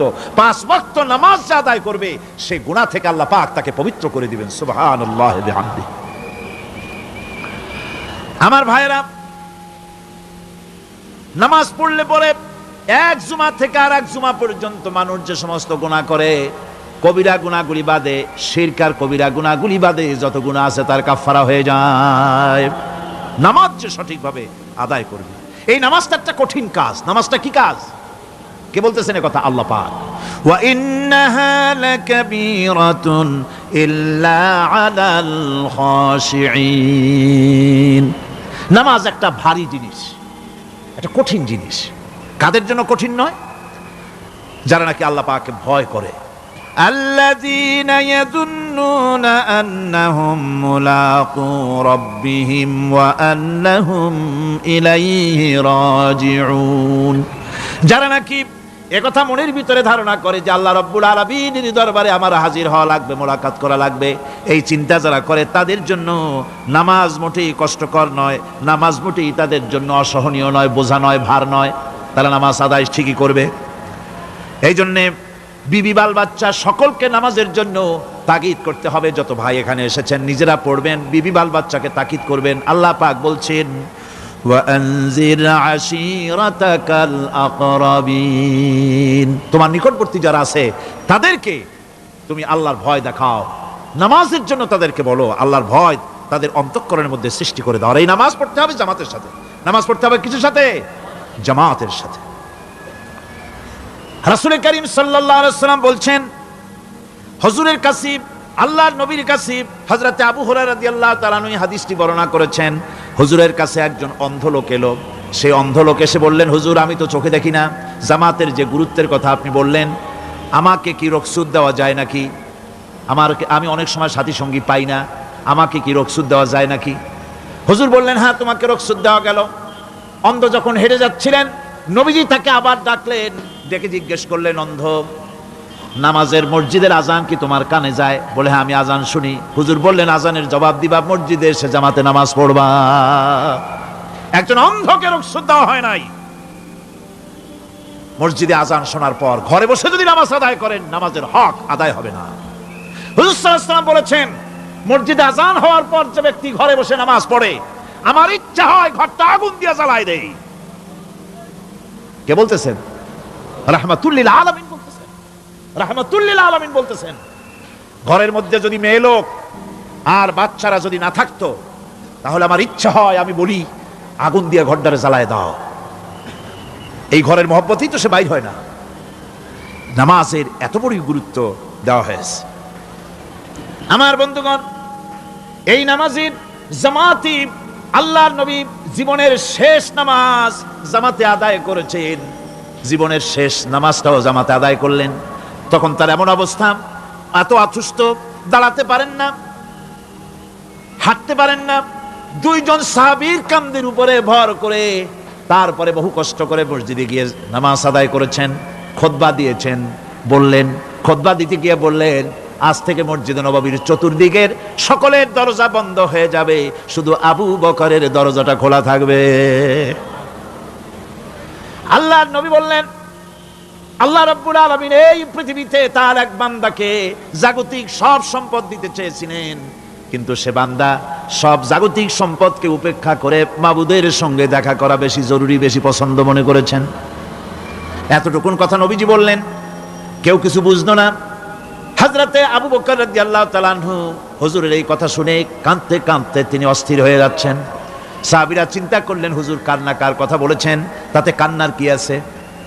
বয়োবৃদ্ধ, জ্ঞানবৃদ্ধ হযরতে আবু বকর রাদিয়াল্লাহু তাআলা আনহু বুঝতে পেরেছেন, এই পৃথিবীর সব সম্পদ তো আল্লাহ হুজুরকেই দিতে চেয়েছিলেন। তিনি সমস্ত সম্পদকে উপেক্ষা করে তার মাবুদের সঙ্গে দেখা করার জন্য প্রস্তুতি নিয়েছেন। তার মানে হলো আল্লাহ নবীর বিদায় হয়ে যাবেন, আমরা নবী থেকে এতিম হয়ে যাব। নবীজি ঘরের মধ্যে প্রবেশ করলেন, প্রচন্ড জ্বর এলো। এই প্রচন্ড জ্বর নিয়ে তিনি শুয়ে আছেন, কখনো বেহুশ কখনো হুশ। এর মধ্যে সারাজান হয়ে গেল। সাহাবীরা বহুক্ষণ অপেক্ষা করে হযরত আবু বকরের ইমামতিতে নামাজ শুরু করলেন। হুজুরের হুশ এলো, প্রশ্ন করলেন আয়েশা রে, এখন কোন সময়? হযরত আয়েশা বলেন, ইয়া রাসূলুল্লাহি, মসজিদে নববীতে নামাজ শুরু হয়ে গেছে। সাহাবীরা অনেকক্ষণ অপেক্ষা করে আমার বাবার ইমামতিতে নামাজ পড়তেছে সবাই, কিন্তু সাহাবীরা কেঁদে কেঁদে নামাজের মধ্যেই কাঁদতে কাঁদতে অস্থির হয়ে যাচ্ছে। তাদের মনের ধারণা হয়েছে নবীজির পেছনে নামাজ পড়ার কিসমত থেকে তারা মাহরুম হয়ে গেল।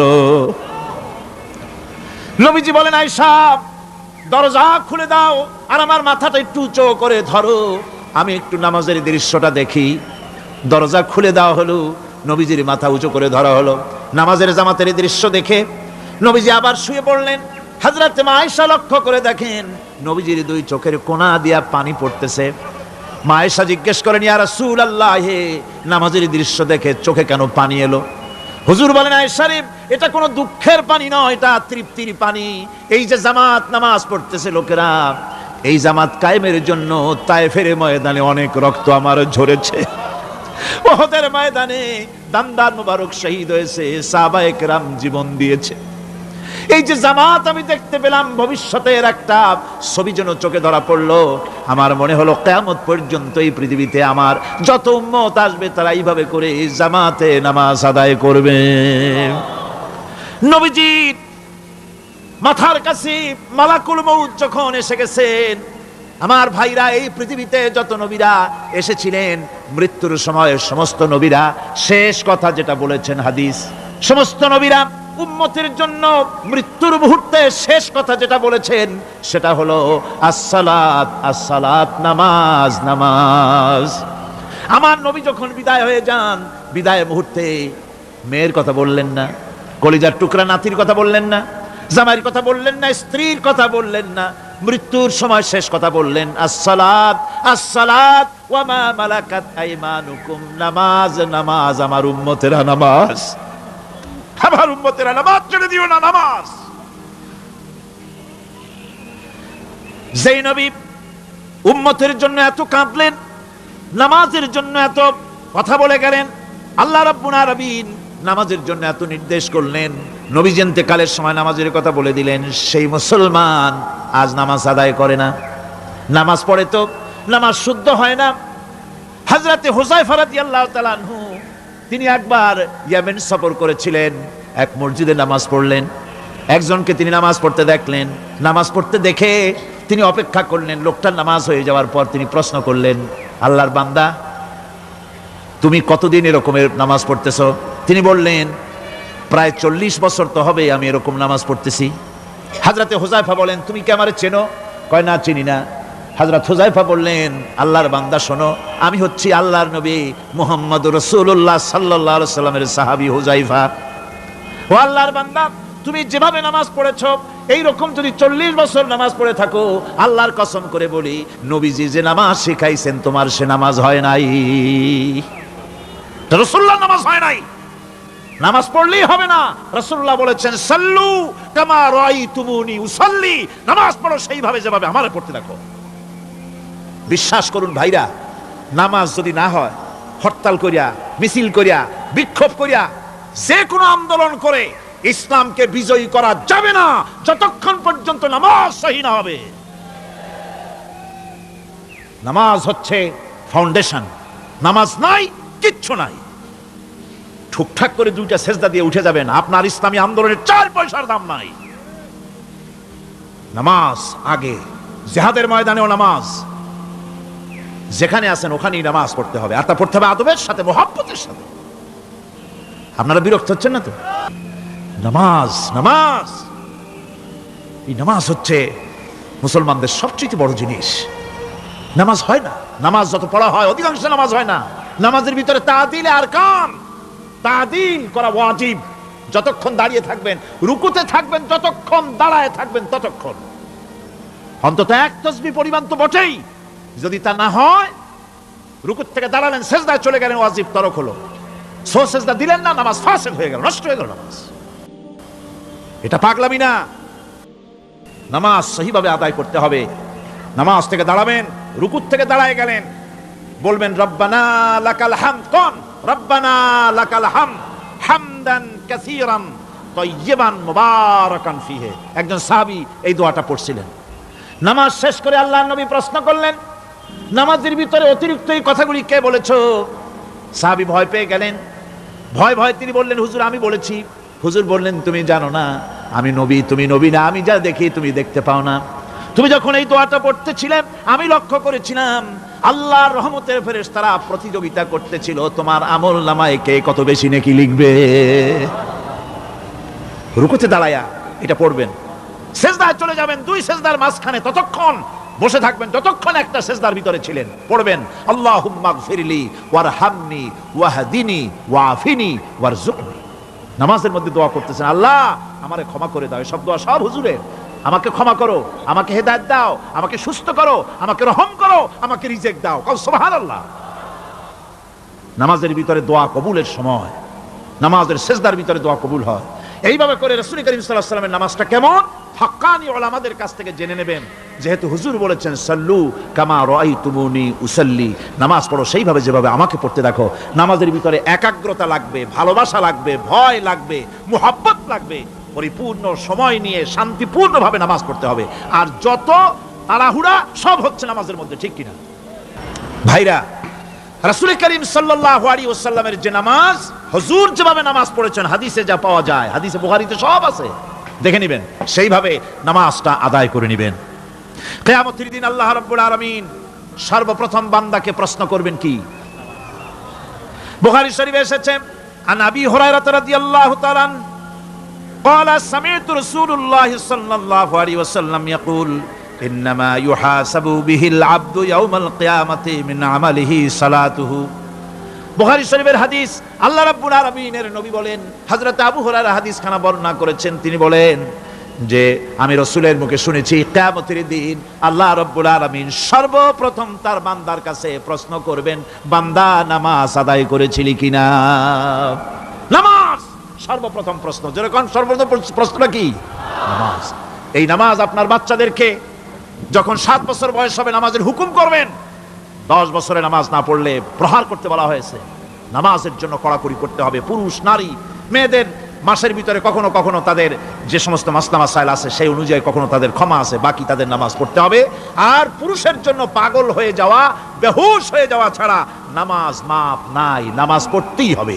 এই যে নামাজ, যে নামাজ না হলে ঈমান থাকবে না, ঈমান নষ্ট হবে, কিয়ামতে জাহান্নামে যাওয়া লাগবে, এসব কথা শোনার পর আজকের তাফসীরুল কোরআন মাহফিলে আমরা কি ওয়াদা করতে পারি যে আমরা মালাকুল মউত যতক্ষণ পর্যন্ত আমাদের মাথার কাছে না আসবে নামাজ ছেড়ে দেব না? এই ওয়াদা কি করতে পারি? দুই হাত উঁচু করুন, বলেন ইয়া আল্লাহ, আমি তোমার নামে শপথ করছি যতদিন মালাকুল মউত আমার মাথার কাছে না আসতেছে ততদিন পর্যন্ত ফরজ নামাজ, ফরজ রোজা ছেড়ে দেব না। ইয়া আল্লাহ, মৃত্যু পর্যন্ত আমার এই ওয়াদা পালনের তৌফিক আমাকে দান করো, আমিন। আল্লাহ পাক আমাদের এই ওয়াদা মঞ্জুর করুন, জোরে কোন আমিন। আলোচনার শেষ পর্যায়ে এখন আমরা মুনাজাতের দিকে যাব। দাঁড়ানো ভাইয়েরা সবাই বসেন, মুনাজাতের শরীক হন। আল্লাহ রাব্বুল আলামিন নামাজের জন্য আমাদেরকে দোয়া শিখাই দিয়েছেন, কোন সুবহানাল্লাহ। কে শিখাইছেন দোয়া?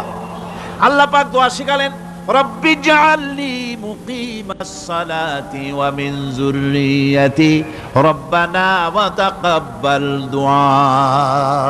আয় আল্লাহ, আমারে আমার বিবি বাল বাচ্চারে নামাজের উপরে প্রতিষ্ঠিত করো। আল্লাহ তুমি দয়া করে দোয়া কবুল করো, জোরে কোন আমিন। এ দোয়া আপনারাও করবেন, আমিন। আল্লাহুম্মা আমিন। রব্বানা যালামনা আনফুসানা ওয়া ইন লাম তাগফির লানা ওয়া তারহামনা লানাকুনান্না মিনাল খাসিরিন।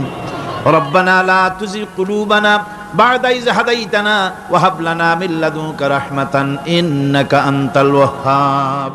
سبحان ربك رب العزة عما يصفون وسلام على المرسلين الحمد لله رب العالمين وجعل آخر كلمة عند الموت لا إله إلا الله محمد। কোন এতিম যেন বলতে না পারে নবীজি আমার ব্যাপারে কি বলবেন, আমি তো এতিম মানুষ, আর তিনি আমার ব্যাপারে কিভাবে আমার দরদ বুঝবেন। নবীজিকে আল্লাহ পাক কেমন এতিম বানালেন, সমস্ত দুনিয়ার এতিমদের সর্দার বানালেন। মায়ের পেটে যখন তিনি ছিলেন 6 মাসের সময় মায়ের পেটে থাকাকালীন বাপের এতিম হয়ে গেলেন। যখন প্রসব বেদনা শুরু হয়েছে মায়ের, দুনিয়ায় যখন তিনি আসবেন, হযরতে আমেনা ঘরের ভিতরে বসে তার অবস্থাটা কি, এই সন্তান পৃথিবীতে আসতে পরে যিনি সবচাইতে বেশি খুশি হবেন তিনি তো আজ দুনিয়ায় নাই। মনের ভিতরে কত কষ্ট। আল্লাহ রাব্বুল আলামিন তার হাবিবকে দুনিয়া আনলেন। রাসূলের দাদা ঘরের সামনে তাঁবুর সামনে দাঁড়ায়া তায়েফ থেকে আগত সাদিয়া গোত্রের লোকদেরকে বলতেছেন, এই ঘরের ভিতরে একটা এতিম বাচ্চা আছে, বেশি টাকা করি দেওয়া যাবে না, যদি দয়া হয় নিয়ে যাও। গরিব মানুষ, এতিম মানুষ দেখে শুনে কেউ আর নিতে চায় না। সবশেষে এলেন ভাগ্যবতী মেয়ে, ভাগ্যবতী মহিলা হযরতে হালিমাতুস সাদিয়া, তিনি এসেছেন। কোনো ছেলে পেলে পায় নাই, সকলের শেষে তিনি এসেছেন। আব্দুল মুত্তালিব বলছেন, এই ঘরের মধ্যে একটা এতিম বাচ্চা আছে, দয়া হলে নিয়ে যেতে পারো। তিনি স্বামীর সঙ্গে পরামর্শ করলেন, এরপরে বললেন যদি দেখতে অন্তত ভালো হয়, মন যদি ভালো লাগে নিয়ে যাব, একেবারে খালি হাতে ফিরে যাওয়ার চাইতে তো ভালো। হযরতে হালিমা বলেন, আমি ঘরের মধ্যে প্রবেশ করলাম, মা আমেনার কোল থেকে শিশু মুহাম্মদ সাল্লাল্লাহু আলাইহি ওয়াসাল্লামকে যখন আমি কোলে নিলাম, আমি হুজুরের চেহারার দিকে নজর করে দেখলাম, আমার কাছে মনে হলো যেন পূর্ণিমার চাঁদটা আমার কোলে ধরা দিয়েছে। রাসূল কি শিশু মুহাম্মদ সাল্লাল্লাহু আলাইহি ওয়াসাল্লাম কি যখন নিয়ে বাড়ির দিকে রওনা হলাম, যে গাধা আমার সকলের পেছনে এসেছে সেই গাধা এখন সকলের আগে ছুটে চলে যায়। এরপরে বাড়ি যখন নিয়ে গেলাম, কুয়ায় পানি বাড়লো, গাছে ফসল বাড়লো, খেজুর গাছে খেজুর বাড়তে লাগলো, জমিনে ফলন বেড়ে গেল। রাসূলের দুধ বোন সাইমা রাসূলকে নিয়ে মুহাম্মদ সাল্লাল্লাহু আলাইহি ওয়াসাল্লাম তাকে দোলনা নিয়ে দোল দিতেছে। কি আশ্চর্য অবস্থা! সাইমা তাকে দোল দিচ্ছে আর বলতেছে, বেঁচে থাকুক মুহাম্মদ সাল্লাল্লাহু আলাইহি ওয়াসাল্লাম, সে দীর্ঘজীবী হোক। কবি লিখতেছেন, কি আশ্চর্য কথা, বেদুইন বালিকা কারে নিয়ে দোল দেয় সে কি তা জানে? বিশ্বনবী মুহাম্মদ রাসূলুল্লাহ সাল্লাল্লাহু আলাইহি ওয়াসাল্লাম এভাবে এতিম অবস্থায় জীবন তার শুরু হলো। যখন তিনি ফিরে এলেন 6 বছর বয়সের সময়, যখন মায়ের কাছে তিনি ফিরে এসেছেন, প্রতিদিন তিনি খেলা দেখতে যান ময়দানে। ইতিহাসের মধ্যে লেখা হয়েছে, মা প্রতিদিন সন্ধ্যার সময় তাকে ফিরে পান। আজকে সন্ধ্যা হয়ে গেছে, শিশু মুহাম্মদ সাল্লাল্লাহু আলাইহি ওয়াসাল্লাম বাড়ি ফেরেন না। কারণ কি, কেন বাড়ি ফেরে না? সন্ধ্যার দিকে তিনি চলে গিয়েছেন পাহাড়িয়া ময়দানে, যে দেখেন ধুধু করতেছে চতুর্দিকে, সন্ধ্যা হয়ে গেছে, অন্ধকার হয়ে গেছে, কোনো ছেলে পেলে নাই, কেউ নাই। পাহাড়ের পাদদেশে বসে শিশু মুহাম্মদ সাল্লাল্লাহু আলাইহি ওয়াসাল্লাম কাঁদতেছেন। মা প্রশ্ন করলেন, বাবারে সন্ধ্যা উত্তীর্ণ হয়ে গেল, কেন একা একা বসে বসে কাঁদো?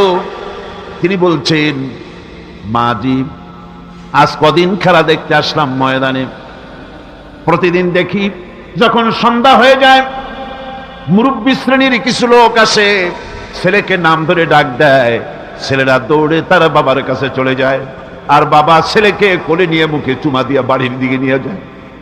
আমি আজ কদিন পর্যন্ত এই ময়দানে এলাম, কোনদিন সন্ধ্যা বেলায় তো কেউ এসে আমাকে মুহাম্মদ বলে একটা ডাক দিল না। আমার আব্বা কি নাই? আল্লাহ রাব্বুল রব্বুল আলামিন বলেন, আলাম ইয়াজিদকা ইয়াতীমান ফাআওয়া। এরকম এতিম অবস্থায় পেয়ে আমি কি আপনাকে আশ্রয় দেই নাই? আপনাকে আমি পেয়েছি এতিম অবস্থায়, এরপরে আমি আপনারে আশ্রয় দিলাম। ওয়া ওয়াজাদাকা দাল্লান ফাহাদা। এরপরে আমি আপনাকে পথ হারা পেলাম, আমি আপনাকে পথের দিশা দিয়া দিলাম। ওয়া ওয়াজাদাকা আইলান ফাআগনা। এরপরে আমি আপনাকে দরিদ্র অবস্থায় পেয়েছি, তারপরে আমি আপনার দারিদ্র মুক্ত করেছি আপনাকে। সুতরাং ফাআম্মাল ইয়াতীমা ফালা তাকহার ওয়া আম্মাস সাইলা ফালা তানহার ওয়া আম্মা বিনি'মাতি রাব্বিকা ফাহাদ্দিস। সুতরাং নবী, এতিমের প্রতি নির্মম ব্যবহার করো না, এতিমের প্রতি ভালো ব্যবহার করো, নির্মমতা দেখাইও না। আর ভিক্ষুককে ধমক দিও না, রূঢ়তা দেখিও না। আর আল্লাহর নিয়ামতের প্রশংসা করো। বহুত মানুষ আছে এতিমরে গলায় ধাক্কা দেয়। মানুষ যখন ভিক্ষা নিতে আসে, গরিব মানুষ ভিক্ষা চাইতে আসছে, ওই মেয়ে আত্মাহিত জানো, দোয়া কুনুত জানো, বাড়ি যেয়ে কাজ করবা, এই সব আজে বাজে কথা বলে ভিক্ষা দেয় না। আহা, সাইলকে ধমক দিতে রাসূল করিম সাল্লাল্লাহু আলাইহি ওয়াসাল্লাম নিষেধ করেছেন, সাইলকে ধমক দিও না।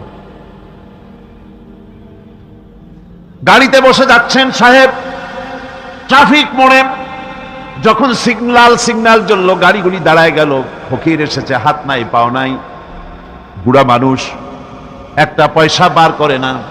আবার এই মানুষটি ওই ফকিরকে ধমক দিয়া বার করে দিল। এরপরে এই লোকটি যখন কোনো মাজারের কাছে পৌঁছে গেল, 500 টাকার কড়কড়ে নোটটা ফেলে দিল। বলেন টাকা দরকার কার? মরা মানুষের না জিন্দা মানুষের? কার দরকার? যার টাকা দরকার ছিল তারে দেওয়া হলো না, যার দরকার নাই তারে দেওয়া হলো। এরপরে লোকটা না খেয়ে যখন মারা গেল, পথের ফকির, রাস্তার ফকির, না খেয়ে মারা গেছে। এরপরে তার কাফনের কাপড় নাই, লোকটাকে রাস্তার উপরে শোয়া একটা ছেঁড়া কাপড় দিয়ে ঢেকে রেখেছে। বড় লোকেরা, সাহেবেরা তখন গাড়ি দাঁড় করে আর 5টা টাকা 2টা টাকা করে তার লাশের উপরে মারতেছে। এটা মানবতার এর চাইতে লাঞ্ছনা, মানবতার জন্য এর চাইতে গঞ্জনা আর কিছুই হতে পারে না। মানবতার প্রতি লাঞ্ছনা, এর থেকে আর দুর্গতি কি হতে পারে? বেঁচে থাকার সময় 1টা টাকা আপনি দিলেন না, মরে যাওয়ার পর বিদায় হয়েছে বালাই, এখন দেওয়া শুরু করেছে। আমার বন্ধুগণ, এই জন্য এতিমের প্রতি দরদ করার জন্য আল্লাহ পাক কোরআনের ভিতরে পরিষ্কার বলেছেন। রাসূল করিম সাল্লাল্লাহু আলাইহি ওয়াসাল্লাম নিজে এতিম ছিলেন, আর এতিমের প্রতি তার এত দরদ ছিল, একবার তিনি ঈদের দিকে নামাজ পড়ার জন্য যাচ্ছেন। প্রতিমধ্যে দেখেন একটা বাচ্চা ছেলে কাঁদতেছে। এই রাস্তায় কত মানুষ গেল, কেউ দাঁড়ালো না থমকে, বাচ্চার ক্রন্দন কাউকে থামাইতে পারলো না। কিন্তু বিশ্ব নবী, দয়ার নবী, রাহমাতুল লিল আলামিন বাচ্চার কান্না দেখে পাও বাড়াতে পারলেন না। নবীজি দাঁড়ায় গেলেন, জিজ্ঞেস করেন, ও বাচ্চা, ঈদের দিনে কাঁদো কেন? ঈদের দিনে তো কাঁদতে নাই। বাচ্চা বলে, তোমার কাছে বলবো না, আমি সেই সকালবেলা থেকে বসে আছি, আমি যদি মক্কার আব্দুল্লাহর পুত্র মুহাম্মদ রাসূলুল্লাহ সাল্লাল্লাহু আলাইহি সাল্লামকে পাই, মনের দুঃখ তার কাছে বলবো। বিশ্ব নবী জমিনের উপরে বসে পড়লেন, বাচ্চারে কোলের উপরে উঠায় বলেন, বাচ্চা বলো কি তোমার দুঃখ? তুমি যার জন্য বসেছো আমি তো সেই এতিম নবী, কি বলতে চাও? বাচ্চা বলতেছেন, ইয়া রাসূলুল্লাহ, আমার বাবা মারা গেছে, সেই ছোট্টবেলায় একেবারেই তখন মায়ের পেট থেকে আমি আসার পর বাপ মরে গেল, আমার মা আর একজনের সঙ্গে বিয়ে বসেছে, সেই পুরুষটি আমারে দেখতে পারে না, আমার মা যদি আমারে কোলে করে এসে সহ্য করতে পারে না, আমারে চুমা খাইলে সহ্য করতে পারে না, আমারে খাবার দিলে মা মার খায়। আজ ঈদের দিনে রাতে আমার মা আমাকে বললো, বাবারে তোমার কপাল খারাপ, তোমার বাবা মারা গেছে, তোমাকে সাহায্য করার কেউ নাই, আমি তোমার যত্ন করতে পারলাম না, কোলে নিয়ে চুমাও দিতে পারি না, আমার এমনই কপাল খারাপ। সুতরাং এতিমের দরদ এতিম ছাড়া আর কেউ বুঝবে না। তুমি আজ চলে যাও, ওই রাস্তায়, ঈদের রাস্তায় দাঁড়ায় থাকো, মাঠের রাস্তার পাশে, বিশ্বনবীর কাছে তোমার দুঃখ বলো, এতিমের দুঃখ তিনি বুঝবেন। আমি মায়ের কথা মতো এই জায়গায় এতক্ষণ বসে আছি, হুজুর আপনি দয়া করে, আমার কথা তো আপনার কাছে বললাম, আমার মনের এই দুঃখ। নবীজি বাচ্চার কথা শুনতেছিলেন, চোখ দিয়া পানি পড়তেছিল। বাচ্চাকে বুকের সঙ্গে জড়িয়ে ধরে নবীজি বলেন, ও এতিম, মুহাম্মদ সাল্লাল্লাহু আলাইহি ওয়াসাল্লাম যদি তোমার পিতা হন আর হযরতে আয়েশা যদি তোমার মা হয়ে যায়, বলো তোমার মনের দুঃখ মেটে নাকি? ছেলে ডুকরে কেঁদে উঠলো আর বলল, ইয়া রাসূলুল্লাহ, আপনি যদি আমার পিতা হন আর আয়েশা যদি আমার মা হয়ে যায়, এর থেকে বড় সৌভাগ্যের আমার তো আর কিছুই নাই। নবীজি এতিমকে বাড়ি নিয়ে গিয়ে হযরতে আয়েশার হাতে তুলে দিয়ে বললেন, আয়েশা রে, পবিত্র ঈদের দিনে আল্লাহ রাব্বুল আলামিন তোমার জন্য একটা উপহার পাঠিয়েছেন, এটা যত্ন করো। এতিমের প্রতি দরদ রাখার জন্য আল্লাহ রাব্বুল আলামিন বলেছেন, এতিম, মিসকিন, বিধবা, অসহায় লোক, তাদের প্রতি যাতে করে মুসলিম সমাজ লক্ষ্য রাখে, সেজন্য আল্লাহ পাক নির্দেশ করেছেন। বুখারী এবং মুসলিম শরীফের হাদিসে এসেছে, আসসাই আলাল আরমালাত ওয়াল মিসকিন কাসাই ফি সাবিলিল্লাহ। বিধবাদের জন্য, মিসকিনের জন্য কেউ যদি কোনো উদ্যোগ গ্রহণ করে, কেউ কোনো সাহায্য দেয়, জিহাদের ময়দানে জিহাদ করে আল্লাহর রাস্তায় যে সওয়াব পাওয়া যায়, যে মর্যাদা পাওয়া যায় আল্লাহর কাছে, এতিম, মিসকিন, বিধবাকে সাহায্য করলে সেই সওয়াব আল্লাহ রাব্বুল আলামিন আমলনামায় দিয়ে দেন। আমাদের প্রিয় নবী এতিম মিসকিনদের খুবই ভালোবাসতেন তার নিজের চাকর হযরত যায়েদ ও আনাস রাদিয়াল্লাহু তাআলা আনহুকে। সে সম্পর্কে এখন আলোচনা করা হচ্ছে। তার চরিত্রই প্রমাণ করে নবীদেরকে বাইয়ানাত দেওয়া হয়েছে, এমন চরিত্র আচার আচরণ দেওয়া হয়েছে যাতে করে লোকেরা অভিভূত হয়ে যায়, আকৃষ্ট হয়ে যায়। হযরতে যায়েদ, তিনি তো কৃতদাস ছিলেন, হারায় গেলেন বাপ মা থেকে, আর এরপরে কুদরত তারে মুহাম্মদ সাল্লাল্লাহু আলাইহি ওয়াসাল্লামের ঘরে উঠায় দিল। তিনি তখন আল্লাহর নবী, তখন নবুয়তের দায়িত্ব পান নাই। যায়েদের পিতার কাছে খবর হয়ে গেল, যায়েদ আছে রাসূলের বাড়িতে, মুহাম্মদ সাল্লাল্লাহু আলাইহি ওয়াসাল্লামের বাড়ি মক্কায়। তারা এসে হুজুরের সঙ্গে দেখা করে বললেন, মুহাম্মদ সাল্লাল্লাহু আলাইহি ওয়াসাল্লাম, জানতে পেরেছি আপনার কাছেই আমাদের ছেলে যায়েদ আছে, মেহেরবানি করে তাকে আমাদেরকে ফিরায় দেন।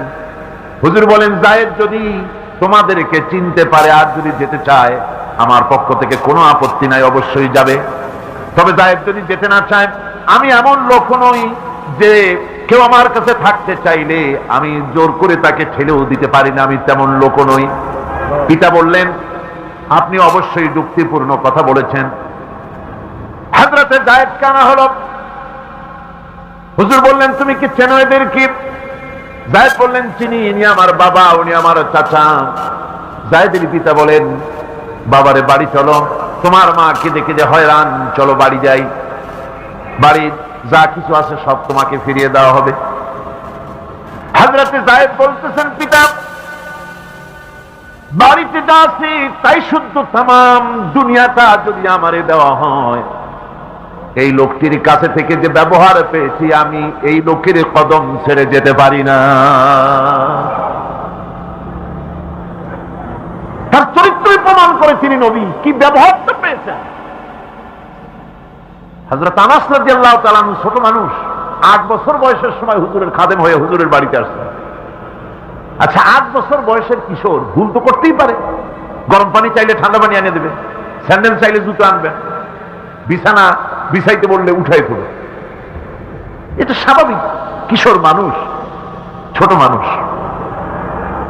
এবার শুনুন, বাইয়ানাত কারে বলে?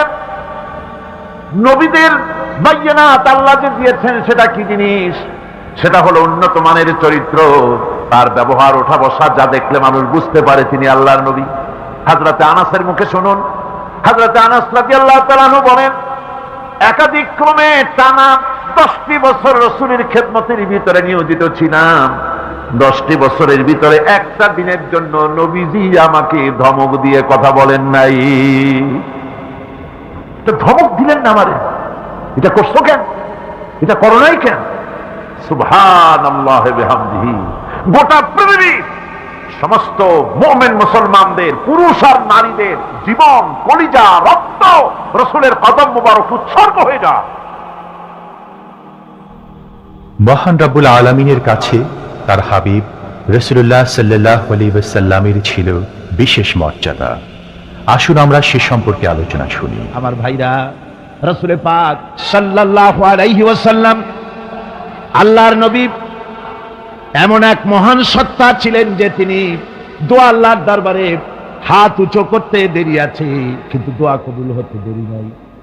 হিজরত করে মদিনায় এসেছেন, নামাজ পড়তে দিল চায়, কাবা শরীফের দিকে ফিরে যদি নামাজ পড়তে পারতাম দিলটা বড় ভালো লাগতো, কিন্তু হাত উঁচু করে মোনাজাত করতেছেন না, আল্লাহর কাছে বলতেওছেন না যে আল্লাহ তুমি আমার কিবলাটা বাইতুল মুকাদ্দাস থেকে ফিরাইয়া মক্কা শরীফে বাইতুল্লাহর দিকে ফিরাইয়া দাও, মুখেও বলতেছেন না, মনেও না, শুধু আকাশের দিকে বারবার তাকাচ্ছেন, মোনাজাত করেন নাই, মনে মনে আশা পোষণ করতেছেন যদি এমন একটা ওহী নাজিল হয়ে যেত। আল্লাহ রাব্বুল আলামিন সঙ্গে সঙ্গে রাসূল যোহরের নামাজ পড়তেছিলেন, 2 রাকাত পড়া হয়ে গেছে, এমন সময় ওহী নাজিল হয়ে গেল, قد نرى تقلب وجهك في السماء। ও নবী, আমি দেখতে পেয়েছি বারবার আপনি আকাশের দিকে তাকাচ্ছেন। সুবহানাল্লাহ, আমি দেখতে পেয়েছি। فلنولينك قبلة ترضاها فول وجهك شطر المسجد الحرام। আর দেরি নাই, আপনার মনের আশা পুরা হয়ে গেছে, এক্ষুনি আপনার কিবলা পরিবর্তন করুন। হুজুর 2 রাকাত পড়েছিলেন বাইতুল মাকদাসের দিকে ফিরে, বাকি 2 রাকাত তিনি মক্কা শরীফের কাবা শরীফের দিকে ফিরলেন। আজও পর্যন্ত সেই মসজিদ আছে, সাক্ষ্য দিচ্ছে নবীর কথা কিভাবে মঞ্জুর হয়। মসজিদে কিবলাতাইন মদিনা মুনাওয়ারায় সে মসজিদ আজও আছে। ভাইরা আমার, রাসূল পাক সাল্লাল্লাহু আলাইহি ওয়াসাল্লাম এত বড় মর্যাদা সম্পন্ন ব্যক্তিত্ব, মহান ব্যক্তিত্বের উম্মতের মধ্যে আল্লাহ আমাদের শামিল করেছেন। শুকরিয়া স্বরূপ আমরা পড়ি আলহামদুলিল্লাহ। জোরে সোরে পড়েন আলহামদুলিল্লাহ। আমার ভাইরা, মর্যাদা এত বেশি আল্লাহ রাসূলকে আল্লাহ রাব্বুল আলামিন দান করেছেন। এই পৃথিবীতে কোন মানুষের সঙ্গে যদি আপনি বেয়াদবি করেন, তিনি আপনার বাপ হোক, তিনি আপনার মা হন, অথবা আপনার ওস্তাদ হন, অথবা আপনার পীর হন, যে কেউ হোক না কেন, কারো সঙ্গে যদি কোনো বেয়াদবি হয়ে যায় তো শুধু একটা বেয়াদবি ছাড়া আর কিছুই না। কিন্তু নবীজির সঙ্গে যদি কেউ বেয়াদবি করে, সেটা শুধু বেয়াদবি থাকে না, কুফরি হয়ে যায়। কি হয়ে যায়? কুফরি হয়ে যায়। রাসূলুল্লাহকে কেউ তাওহীন করলে, অসম্মান করলে, সমালোচনা করলে কাফের হয়ে যায়। যেমন কি হয়ে যায়? কত বড় মর্যাদা! রাসূল পাক সাল্লাল্লাহু আলাইহি ওয়াসাল্লাম, তার সামনে সাহাবায়ে কেরাম বসা, হুজুর কথা বলছেন, সাহাবায়ে কেরাম তারাও কথা বলছেন। কথা বলতে বলতে এক পর্যায়ে সাহাবীদের গলার আওয়াজ বড় হয়ে গেছে, হুজুরের গলার আওয়াজ শোনা যায় না, সাহাবীদের গলার আওয়াজটা বড় হয়ে গেল। আল্লাহ রাব্বুল আলামিন এতটুকু বরদাস্ত করলেন না, আমার নবীর গলার আওয়াজের চাইতে তোমাদের আওয়াজ বড় হলো কেন? সঙ্গে সঙ্গে ওহী নাজিল হয়ে গেল। আল্লাহ রাব্বুল আলামিন বলেন, ইয়া আইয়ুহাল্লাযীনা আমানু লা তারফাউ আসওয়াতাকুম ফাওকা সাওতিন নবী। ও বিশ্বাসীরা, খবরদার, তোমরা যারা ঈমান এনেছো শোনো, তোমাদের গলার আওয়াজ যেন আমার নবীর গলার আওয়াজের চাইতে বড় না হয়ে যায়।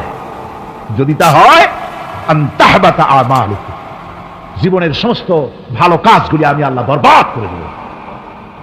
আজ পর্যন্ত এই আয়াতে কারিমা রাসূল পাক সাল্লাল্লাহু আলাইহি ওয়াসাল্লামের রওজায়ে আতহারের সামনে সবুজ সাইনবোর্ডের উপরে সোনার অক্ষর দিয়ে এই আয়াতে কারিমা লেখা রয়েছে। সুবহানাল্লাহ। সর্বকালের, সর্বযুগের সর্বশ্রেষ্ঠ মহামানব, সর্বশ্রেষ্ঠ বিশ্বনবী, আল্লাহর পরে যার মর্যাদা, তিনি হচ্ছেন মুহাম্মদ রাসূলুল্লাহ সাল্লাল্লাহু আলাইহি ওয়াসাল্লাম। রাসূলুল্লাহ সাল্লাল্লাহু আলাইহি ওয়াসাল্লামের প্রতি মহান আল্লাহর ভালোবাসার অন্যতম নিদর্শন হচ্ছে মেরাজ। এর মাধ্যমে আল্লাহ রাব্বুল আলামিন তার বন্ধুকে নিজের সান্নিধ্যে নিয়েছিলেন। এখন আমরা শুনব সেই মেরাজের কাহিনী। দুলির ধরা থেকে রাসূলকে আরশে আজিমে নিয়ে যাওয়া হবে। বোরাক এলো। বোরাক হচ্ছে বারতুন থেকে উৎপত্তি, এর অর্থ হচ্ছে বিজলি, বৈদ্যুতিক গতি সম্পন্ন, ঘোড়ার চাইতে ছোট, খচ্চরের চাইতে বড়, এই জাতীয় একটা প্রাণীর মতো হযরত জিবরাইল নিয়ে আসলেন। আমাদের দেশে কারো কারো বাড়িতে আয়নায় বান্দানো থাকে এই ছবিটা, ঘোড়া আছে, দুইটা ডানা আছে, মাথাটা মেয়ে লোকের মতো, চুলগুলো ঝুলে পড়ছে, নিচে লেখা আছে হাজা বুরাকুন নবী সাল্লাল্লাহু আলাইহি ওয়াসাল্লাম। আন্দাজে কোথায় পাইছে আল্লাহ? মিথ্যে কথা, বাজে কথা। আল্লাহ এরকম একটা মেয়ে লোক মার্কা ঘোড়া পাঠাইছিল হুজুরকে নেওয়ার জন্য, এটা কথা হইল? রাসূলকে মক্কা থেকে, উম্মে বাবে উম্মে হানি থেকে হুজুরকে বের করে নিয়ে যাওয়া হলো বাইতুল মাকদাসে। সমস্ত পয়গম্বর, দুনিয়া আল্লাহ যাদের পাঠিয়েছিলেন, সমস্ত রূহ উপস্থিত ছিল সেখানে। রাসূল করিম সাল্লাল্লাহু আলাইহি সাল্লাম এখান থেকে মেরাজ করলেন। এতটুকু ছিল ইসরা। কোরআনে কারীম বলছে, আজকের কারি সাহেব যেখান থেকে তেলাওয়াত করেছিলেন, সুবহানাল্লাযী আসরা বিআবদিহি লাইলাম মিনাল মাসজিদিল হারামি ইলাল মাসজিদিল আকসা। সুবহানাল্লাযী, সমস্ত দুর্বলতা, অক্ষমতা থেকে মুক্ত সেই সত্তা যিনি তার বান্দাকে ইসরা করিয়েছেন, মেরাজ করিয়েছেন। সুবহানাল্লাহ। সমস্ত দুর্বলতা, অক্ষমতা থেকে মুক্ত তিনি পার করে নিয়ে গিয়েছেন। আর পরে মুহূর্তের ভিতরে মহাশূন্য পাড়ি দিয়ে, সেই মহাশূন্য মানে কি?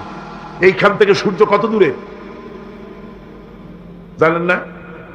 9,30,00,000 মাইল দূরে এখান থেকে সূর্য। সেই সূর্য, তারপরে রয়েছে গ্যালাক্সি, মিল্কি ওয়ে, গ্রহ নক্ষত্র, সে যে কত দূরে, যে সমস্ত তারকা, এমন বহুত তারকা আছে যে তারকা সৃষ্টির পর তার আলো পৃথিবীর মাটি আজ পর্যন্ত স্পর্শ করে নাই, অথচ আলোর গতি প্রতি সেকেন্ডে কত মাইল? 1,86,000 মাইল। এই 1,86,000 মাইলের সেকেন্ড, এর মিনিট, এর ঘন্টা, এর দিন, এর সপ্তাহ, এর মাস, এর বছর, এটাকে বলা হয় লাইট ইয়ার, আলোকবর্ষ। সেই তারকা তৈরি হওয়ার পর কত সহস্র সহস্র লাইট ইয়ার চলে গেল, আজও পর্যন্ত সেই তারকার আলো পৃথিবীর মাটি স্পর্শ করতে পারে নাই। তাহলে সেই তারা কোথায়? আল্লাহ রাব্বুল আলামিন তার হাবিবকে চাঁদ, সূর্য, গ্রহ, নক্ষত্র, মহাশূন্য পাড়ি দিয়ে, তারপরে 7 আকাশ পাড়ি দিয়ে সিদরাতুল মুনতাহা পর্যন্ত নিয়ে গেলেন। জোরে কোন সুবহানাল্লাহ। এবার সিদরাতুল মুনতাহা পর্যন্ত যাওয়ার পথে যত ঘটনা ঘটল, সেগুলো আপনারা ইতিহাস থেকে পড়ে নেবেন, ওগুলি বলার সময় আমার কাছে নাই। সিদরাতুল মুনতাহায় যাওয়ার পর হযরত জিবরাইল বলেন, আর আমি যেতে পারবো না, এটা হলো বিপজ্জনক বর্ডার, আমি যদি আর এক চুল অগ্রসর হই তাহলে আমি জ্বলে পুড়ে ছাই হয়ে যাব, আমার আর যাওয়ার অধিকার নাই। হুজুর সেখানে বসে থাকলেন। জিবরাইল বলে গেলেন, এখান থেকে আপনাকে নেওয়ার কুদরতি ব্যবস্থা হয়ে যাবে। রাসূল দুনিয়ায় ফিরে এসে হযরত বেলালকে ডেকে বলেছিলেন, বেলাল গো, এমন কি আমল তুমি করো আমারে শোনাও। হযরত বেলাল বলেন, হুজুর আমার আমল তো সব আপনি জানেন। কয় না, কি করো শোনাও। বেলাল বলেন, হুজুর খাস আমলের মধ্যে এতটুকু আছে যে আমি কখনো বিনা উজুতে থাকি না, যখন উজু চলে যায় উজু করি, আর উজুর এহতেমামের জন্য